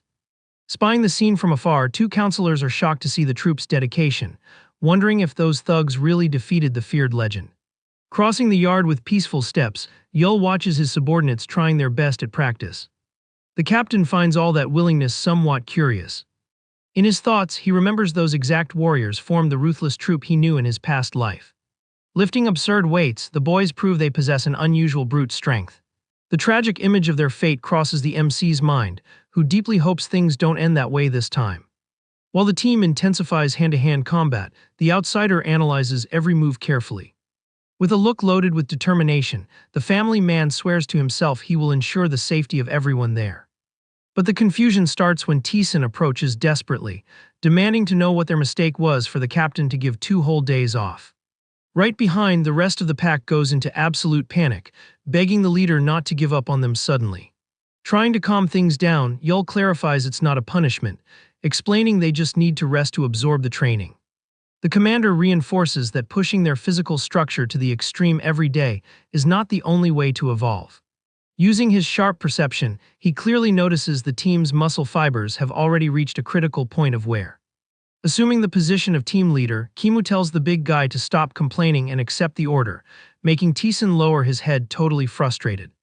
The conversation is interrupted by a soft voice calling the captain's attention nearby. Peeking around the wooden wall, little Soil oozes cuteness, while her dad explains she insisted a lot to come along. The whole squad melts right away, enchanted by the tiny figure of the little girl.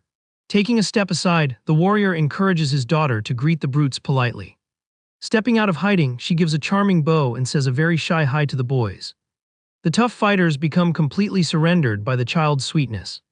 Kneeling on the dirt ground to be at the same height, Teeson exhales joy and returns the greeting with the gentlest voice possible. However, the girl gets scared by the guy's size and runs to hide behind her dad's clothes. The fighter's heart breaks into 1,000 pieces, realizing he ended up scaring the little one.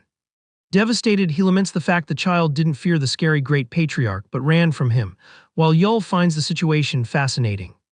Joining the joke, the captain is ironic, saying normal would be people crying of joy seeing the brute, but here pure dread dominated. At that, Soil pulls the fabric of her dad's clothes with her little hands and holds a clean tissue. With her big eyes shining, the girl affectionately asks the big guy to stop crying.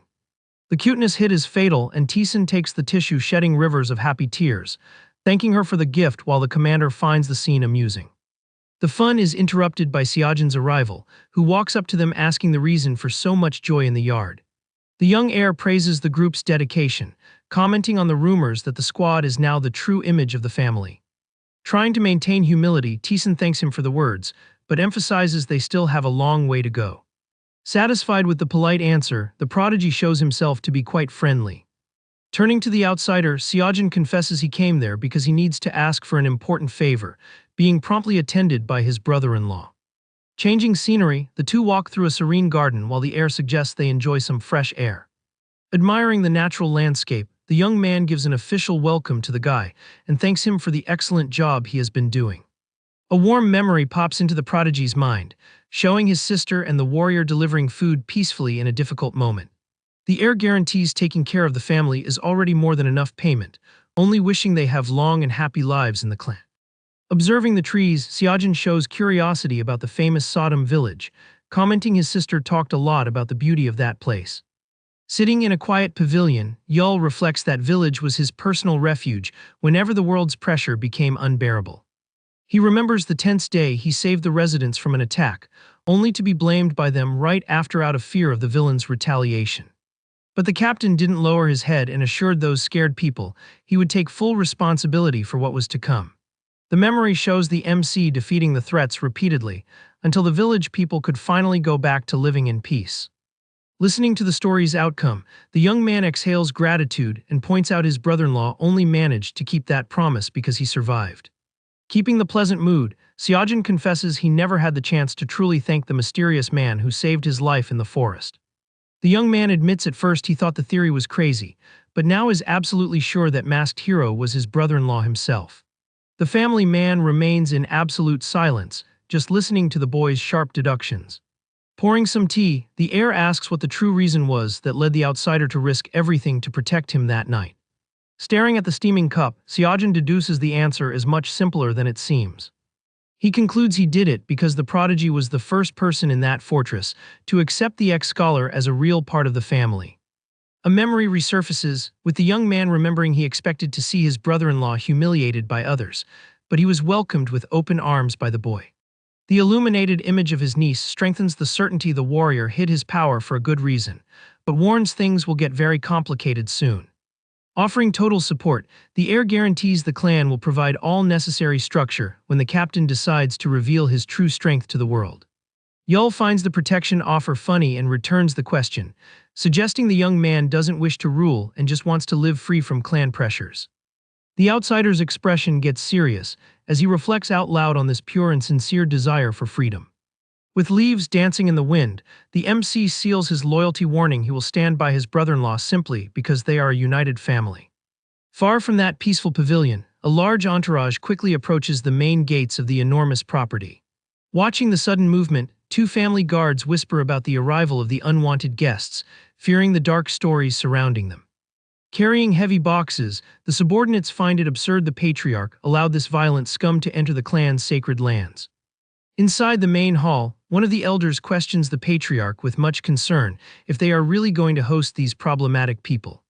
Comfortable on his throne, Mugang lets out a short laugh and asks if the counselor is still against the visit, even knowing their history of atrocities. The old man warns those guys aren't ordinary mercenaries, revealing their true identity as the feared Saram squad of the Muram Alliance. The name of this group carries a macabre weight throughout the martial world due to their cruel methods of extermination without leaving traces. Their fame was built on mountains of fallen enemies, running over any threat that crossed the Central Alliance's path. Trembling with fear, the counselor begs the leader to reconsider the decision, stating allowing this team to enter is an incalculable danger. Without listening to the subordinates' despair, the patriarch just ignores the warning, keeping his unshakable and confident posture. The great warrior's severe look makes it clear he has his own plans to deal with this unusual visit. Outside, firm footsteps echo through the stone yard, marking the definitive arrival of the entourage to the place. The group of guests advances through the clan's premises with an extremely arrogant posture, evaluating the place as if they owned it all. Fulfilling formal protocol, a family receptionist bows his body, thanking them for the long journey they made to the Hebei region. The clan servants lower their heads in a sign of total submission, while the team of warriors passes right by them. The famous Saram squad invades the Peng family territory, exhaling a heavy and untamable. Walking through the yard, leader Guak asks if that clan is really all that, while warrior Yon complains about their young master, calling him pathetic and badly dressed. To cut a bit of that arrogance, the other member named Yu reminds his partners that, despite the weak appearances, it was these exact people who managed to take down the legendary Extreme Demon. The female warrior of the visiting team complains about the rumors of that Extreme Demon's defeat, calling it all a lie. Yu, however, tells her to stop with the subject immediately. Walking calmly, leader Zhou Min analyzes the environment and comments that clan also houses warriors willing to offer teachings. Without giving much credit to his team's gossips, he just tells everyone to keep quiet and continue walking through the yard. Nearby, little Soil has fun kicking a ball, while a servant encourages her, saying it's okay to miss. Showering energy, the little girl gives an excited kick upwards, showing she is loving the afternoon playtime. Passing by, the arrogant female warrior melts her heart seeing the child and comments how adorable she is, asking who the girl might be. The teammate answers quickly, warning that is the granddaughter of the Peng family's great patriarch. Intrigued by the info, Zhou Min shows a malicious expression and decides it would be a great idea to greet the little girl. Noticing the strangers approaching, the servant stutters nervously and tries to warn the great leader is already waiting for them. But the squad leader doesn't like the interruption at all and raises his hand, calling the woman insolent. Without the slightest patience, the hostile guy smacks the employee in the face, shocking even his female teammate by the boldness. Adjusting his posture, the coward warns dryly that a mere servant needs to understand her place before important guests. Suddenly, the red ball flies with everything and hits the arrogant leader dead on the head, catching him totally by surprise. The guy blinks confused, feeling the light impact, and looks at the fallen object, trying to figure out where that came from. Picking the ball up in his hands, Zhou Min analyzes the child's toy with a sharp and quite dangerous look. Angry at the meanness, little Soil stomps her foot hard on the ground and screams, demanding he stop that. The little girl points her finger full of courage, accusing the guests of being bad people for hurting the family's servant. Offended by being called mean, the visiting squad's warrior loses it and calls the child a brat. In an act of pure cowardice, the woman gives a hard flick on the girl's forehead, making Soil cry in pain right away. The villain snubs, saying the child should be thankful she went easy on her, just because she found her very cute. Unable to handle the scare and the pain, the little girl breaks down into a loud and desperate cry in the middle of the yard. Suddenly, a gigantic shadow covers the visiting warrior, who turns her face confused, feeling a scary presence behind her. Boiling with hate, big guy Teeson raises his intimidating posture and demands what that trash thinks she is doing to the little girl. Turning to the brute, Jo Min mockingly questions the identity of the invader and asks if that's how the clan treats its guests. Without backing down a centimeter, the White Wolf fighter coldly replies they only treat guests with respect when they act as such. Buying the fight, the other visiting team member takes a step forward, challenging the big guy to a real combat. The tension is cut by the sound of slow clapping from leader Jo Min, who tries to calm things down before the mess gets worse. Maintaining a fake peaceful air, he states it isn't worth escalating such a silly misunderstanding and tells his team to fall back. However, Vice Captain Kimu appears exhaling a brutal murderous intent, demanding an explanation for having touched the clan's family. Recognizing the famous troop, the Saram leader uses a lot of fakeness to apologize for not noticing who he was talking to. Trying to bypass the situation, Jo Min offers to give explanations later, but proposes solving the stalemate right there in a traditional way. Assuming a challenging posture, he suggests a round of friendly combat between the teams to wash away the honor. In his mind, the visiting leader remembers the rumors about the White Wolf overcoming the legendary demon and feels his blood boil. The vice captain realizes on the spot that this is all an obvious trap, but his pride speaks louder than caution. Kimu internally admits he could never back down from that challenge right in front of his outsider captain, who now comforts little Soil. Gritting his teeth with determination, the swordsman accepts the provocation without thinking twice. With his hand on the sword, the clan's temporary leader confirms the duel and warns they are going to fight.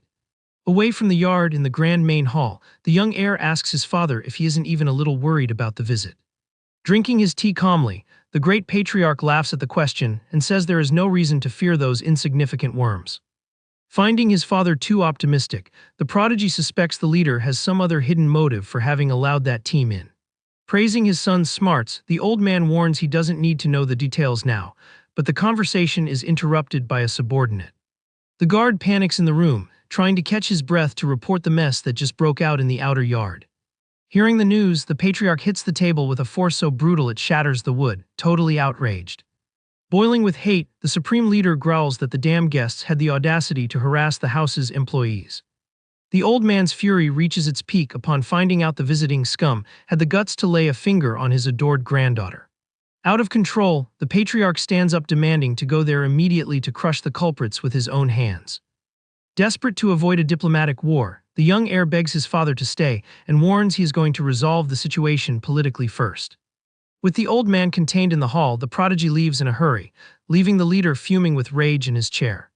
Alone in the room, the patriarch keeps boiling on the inside, promising a terrible punishment for whoever dared hurt his family. Returning to the sunny yard, Jo Min suggests the dispute happen in the format of individual duels, which is accepted by the vice captain. Big guy Teeson soon takes the lead, oozing confidence, asking who will be the first unlucky guy to face him. On the other side, Warrior Yu advances holding his sword, promising to go easy on the clan's big. The two fighters position themselves a few meters away, measuring each other's strength in absolute silence. Fulfilling martial arts protocol, the visiting warrior gives a polite salute before the brawl begins. Maintaining the same level of forced respect, Teeson raises his fists and warns the exchange of blows is about to start. In a fast movement, Yu swings his blade with everything, but the big guy blocks the heavy impact using his arm guards. The violent collision creates a shockwave that kicks up dust, showing neither of them is really going easy. Feeling the target's absurd resistance, the visitor is totally astounded by Teeson's monstrous durability. Taking advantage of the gap, the White Wolf member uses pure brute force to repel the charge and throw the enemy backward. Sliding on the stone floor, the Alliance warrior curses the situation, feeling he just hit a massive mountain. Seeing his subordinate embarrass himself, Jo Min evaluates the situation and demands he stop playing and fight seriously. Exhaling a heavy aura of pressure, the leader warns a defeat that would stain the entire Murim Alliance's name. Understanding the veiled threat, Yu grips his weapon's hilt with all his strength, swearing he won't disappoint. The fighter gives a quick apology and advances again, completely changing his posture to a much more lethal style. In a furious sequence, the visitor goes on the offensive, swinging the blade with a purely murderous intent. A cut of reddish energy comes down, tearing the air, showing the true strength of the Alliance's elite squad. At the last second, Teeson terrifically realizes that attack aims at a lethal spot without the slightest ceremony. The blade hits the target with brutality, and the sound of the cut echoes through the yard as the situation gets out of hand. The big guy suffers a hard hit right to the chest, feeling the sharp pain of that dirty blow that tore through his defense. Totally in shock over the betrayal in a friendly duel, Kimu and the rest of the team rush in desperately to intervene. Screaming for their partner, the clan warriors watch helplessly as the big guy collapses on his back on the stone floor. Boiling with hate, the vice captain grabs the coward by the collar, demanding why he aimed at a vital point during a simple training. Mocking others' despair, the visiting warrior tells them to stop barking and making so much drama over a little thing. Pretending to be the peacemaker, leader Jo Min tells the woman to be quiet and offers very fake apologies with no real emotion. Looking directly at the outsider Yul, the cowardly leader ironically states with pure malice that at least it wasn't a final wound, testing the captain's patience. Totally outraged, Vice Captain Kimu questions the enemy leader's audacity, calling out the cruelty of that cowardly attack in the clan's yard. Flashing a cynical smile, Jo Min suggests they continue the combat, irony that he already apologized for using a low blow. Laughing at the situation, the villain mocks the host team's fragility, pointing out they'll rarely have another chance to visit the place in such a fun way. Trembling with pure hate, the swordsman curses the lack of respect from those guys, realizing the rival squad's level of madness. But the tension is cut when Yul takes a step forward imposingly, accepting the challenge very peacefully. Ignoring his subordinate's despair, the outsider captain agrees that, since the visitors traveled from so far away, the best thing to do is to continue the dispute right there. Taking responsibility for the moment, the MC formally introduces himself as the White Wolf Commander, receiving a falsely polite answer. Maintaining the unbearable arrogance, the Saram leader finds the proposal interesting, but decides the rules of that little game needed to change.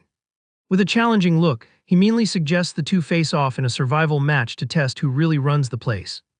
Showering a mild smile, Yul accepts the idea and warns very humbly that he only recently started learning the basics of martial arts.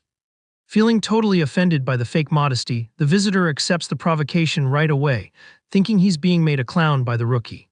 Pulling his blade from its scabbard firmly, the coward decrees the restart of that friendly combat in a very dangerous way. Positioned in the center of the lit yard, the two commanders face off in a tense mood, patiently waiting for the first move of the dispute. Without wasting a single second, the enemy advances like lightning across the stone floor, closing the distance with a very aggressive and lethal stance. Surprising the confident adversary, Yul blocks the fulminating attack with extreme ease, using only his rustic wooden blade. With the perfect impact of the block, the Saram leader is thrown brutally backward, totally losing his balance in the air. Watching the unbelievable scene, the visiting squad members go into absolute shock, unable to understand how their big boss got batted. Flashing a dark smile loaded with confidence, the MC points his wooden weapon, fearlessly demanding the next challenger. Landing on the ground with a lot of difficulty, the villain curses the frustrating situation, sensing the bitter taste of having underestimated the opponent. In his dirty thoughts, the coward deduces the scholar hid his true strength the whole time just to set up a humiliation like that. Irritated by the quick defeat, Jo Min yells rudely for his subordinates to advance already, reminding them the rival captain is still waiting. The visiting warrior hesitates for an instant and warns about the strange energy emitting from the target, but the warning attempt is ignored. Boiling with anger at his own team's cowardice, the boss curses his partners as trash for backing down pathetically in a decisive moment. Walking back to the fight, he brags about being the greatest prodigy created by the Muram Alliance, guaranteeing the surprise effect was over for good. Adopting a much more focused combat stance, the villain coldly warns the outsider to be careful with the ferocity of his blade. Countering the empty threat, the family man ironizes that inexperienced people usually act exactly in that pedantic way. Consumed by irrational fury, Jo Min charges with his weapon shining intensely, promising to cripple the bold guy in the middle of the yard. Watching the brutal charge, the White Wolf vice captain widens his eyes, recognizing the real danger of that martial move.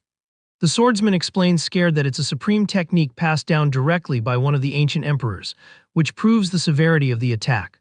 Apprehensive, Kimu desperately concludes that, despite the arrogant youth, that enemy leader is not an adversary the captain can face playing around. Concentrating all his accumulated power, the Alliance prodigy engages a fast and extremely destructive frontal attack. A barrage of luminous blows dominates the scenery, forcing the combat rhythm to the absolute limit in an unmerciful sequence. Maintaining scary calm under pressure, the MC uses his simple training blade to block every movement with surgical precision. Skidding after missing the thrusts, the villain gets outraged realizing the absurd ease with which the target escaped totally unharmed. Refusing to accept the imminent failure, he gains momentum cracking the stone pavement and advances again with a new tactic. The visiting warrior releases a giant blue energy wave, trying to crush the stubborn opponent with pure brute force and cowardice. Invoking a devastating special technique, a cutting aura drops from above directly at the calm captain's head. The booming clash kicks up a lot of smoke across the entire yard, but the outsider's firm posture remains completely unshakable at the epicenter. In an extremely fluid and natural movement, Yul deflects the lethal wave to the side, dissipating the monstrous energy without showing the slightest visible effort. Caught totally by surprise by the perfect defense, Jo Min stutters in disbelief seeing his supreme strike nullified in such a humiliating way. The coward's mind goes into a tailspin, since he was absolutely sure the adversary would be crawling on the ground begging for mercy. Out of his mind and refusing the painful reality, the enemy leader lets out a desperate scream and goes for a blind and irrational charge. Cutting the villain's blind fury, the captain cracks a dark smile and warns macabrely that it was finally his turn to play. A chill of pure terror runs down the Alliance warrior's spine, who realizes too late the mortal danger of that thoughtless game. Enveloped by a purely crushing aura, the family man readies his training weapon in the shadows, illuminating the yard with terrifying pressure. Facing the adversary's fury head-on, Jo Min gets completely paralyzed by sudden fear, feeling his own soul freeze. The villain's eyes widen in absolute panic, while his breath fails facing the imminence of a very ugly defeat. A colossal vertical blast tears the scenery with violence, passing right through the middle of the defenseless figure of the supposed great prodigy. Time seems to stop suddenly as the guy just lowers his pale face, unable to show the slightest defensive reaction.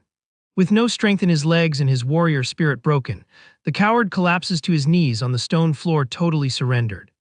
Bitter humiliation consumes the visiting leader, who accepts his pathetic fate falling defeated in front of everyone present. Seeing the crushing victory materialize, the entire White Wolf troop erupts in applause and euphoric screams celebrating the boss's greatness. Kimu approaches relieved praising the excellent work, while the MC returns the kindness asking about his team's injuries. Walking elegantly through the training yard, the family's young prodigy laughs, admitting he alone knew the brother-in-law's secret. Overflowing with contagious relief and pride, the wife runs to hug her husband congratulating him for the quick win, making the warrior all bashful.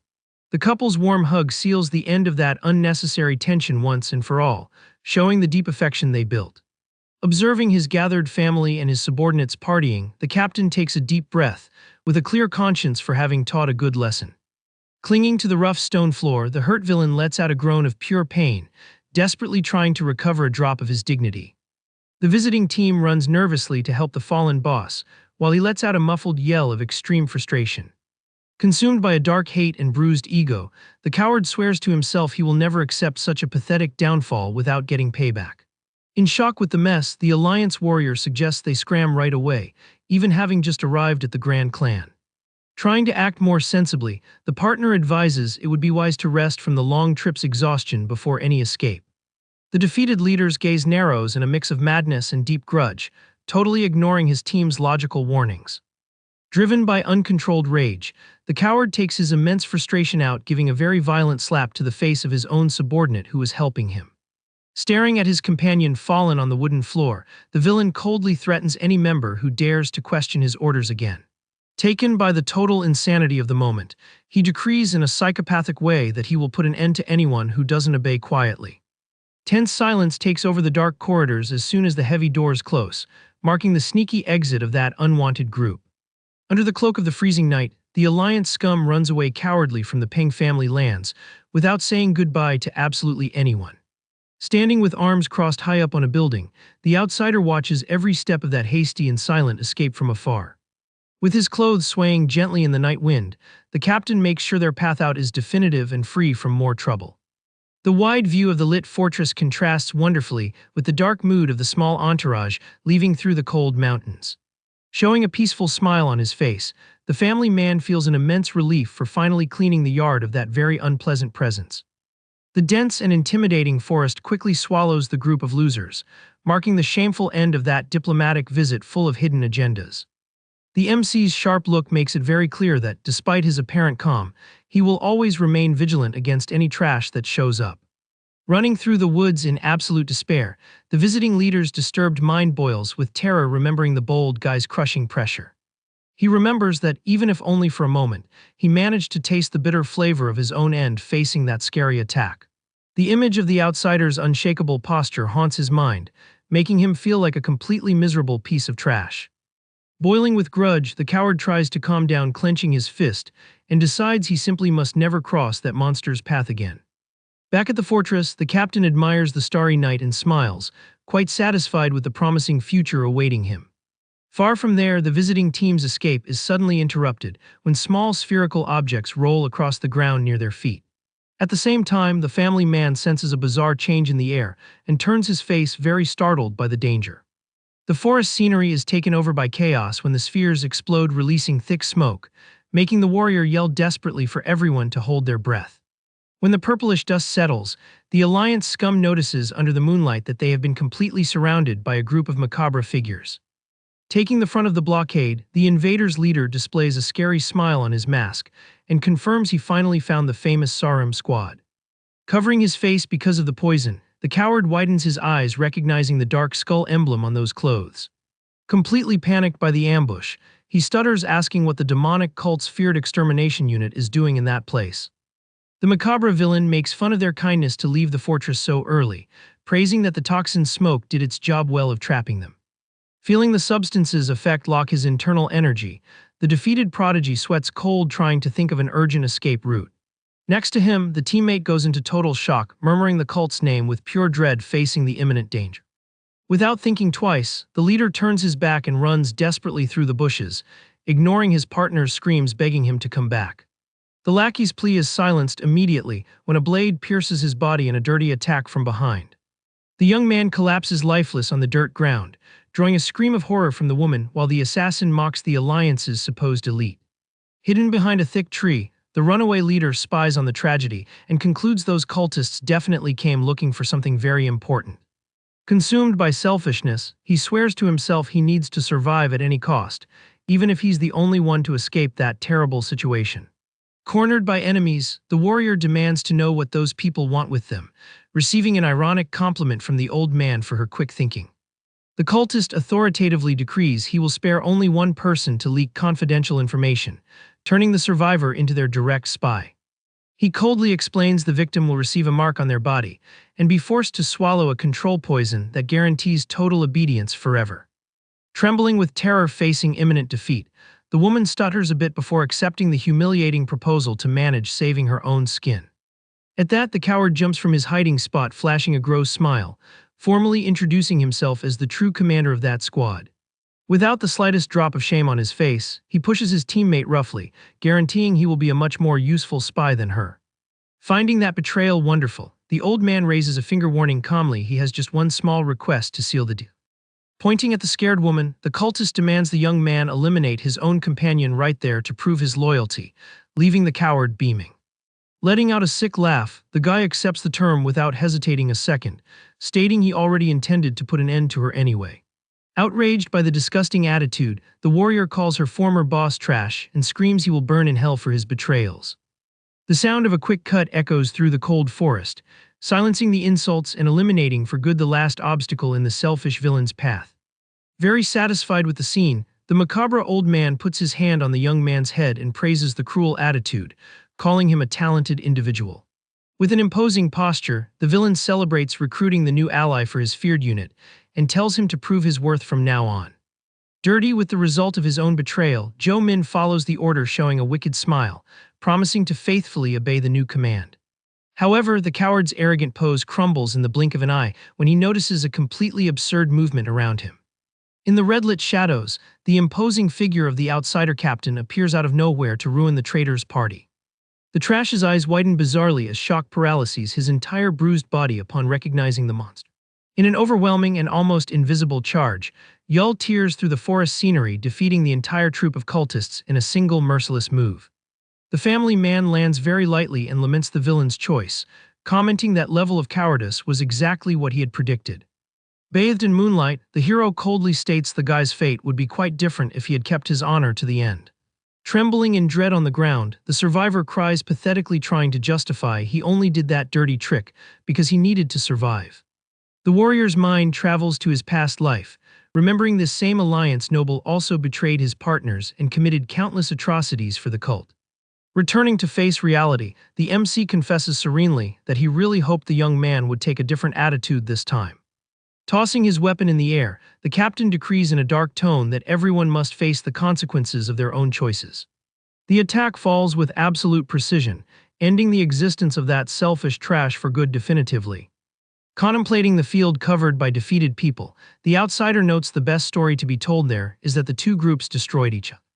A calm voice agrees with the genius idea, and the clan's young prodigy appears walking calmly through the night forest.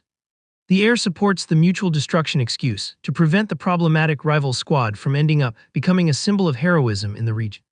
Yahello admits he hates giving fake credit to that bunch of scoundrels, but acknowledges the truth would make the alliance's prestige plummet dangerously. Staring at the pathetically finished villain, the captain ironizes the situation, asking what good keeping your honor does for someone who's already in the afterlife. Accepting his brother-in-law's wisdom, Seojin nods slowly, but soon a big doubt crosses his brilliant thoughts. He internally wonders how the outsider knew that specific evil cult troop would show up right there that night. Furthermore, the prodigy is intrigued about how the hero was certain the squad would betray the alliance to fall into the cultist scheme so fast. Observing his relative's unshakable posture walking through the night, the young leader wonders what kind of insane past this charismatic man carries. Far from the Green Mountains, in a luxurious and quite dark environment, the sharp sound of a calligraphy brush breaking cuts the tense silence. An imposing leader sitting on his throne demands confirmation of the bizarre news, while the kneeling servant stutters, totally terrified in the hall. The old man asks with extreme coldness if it makes any logical sense for his cult's elite to have been annihilated by mere inexperienced alliance kids. Boiling with grudge over the irreparable losses, the Dark Master grumbles this sudden defeat is an unacceptable disgrace for the organization. Standing up from the table with brutality, the guy complains that whole situation was becoming a gigantic nuisance to his plans. To take out his immense frustration, he extends his hand charged with dense energy and starts choking his own defenseless messenger from a distance. The crushing power of the grip puts an end to the victim in the blink of an eye, showing the relentless cruelty of the one who commands the darkness. The servant's lifeless body collapses heavily on the dark hall's floor, proving that bringing bad news to that place is a fatal mistake. Sitting down again in his seat of power, the leader clicks his tongue and accurately concludes that surely something much bigger than a simple tie happened in that forest. Displaying a majestic and threatening posture, the cult master crosses his arms, curious to discover the identity of the true monster that destroyed his elite team.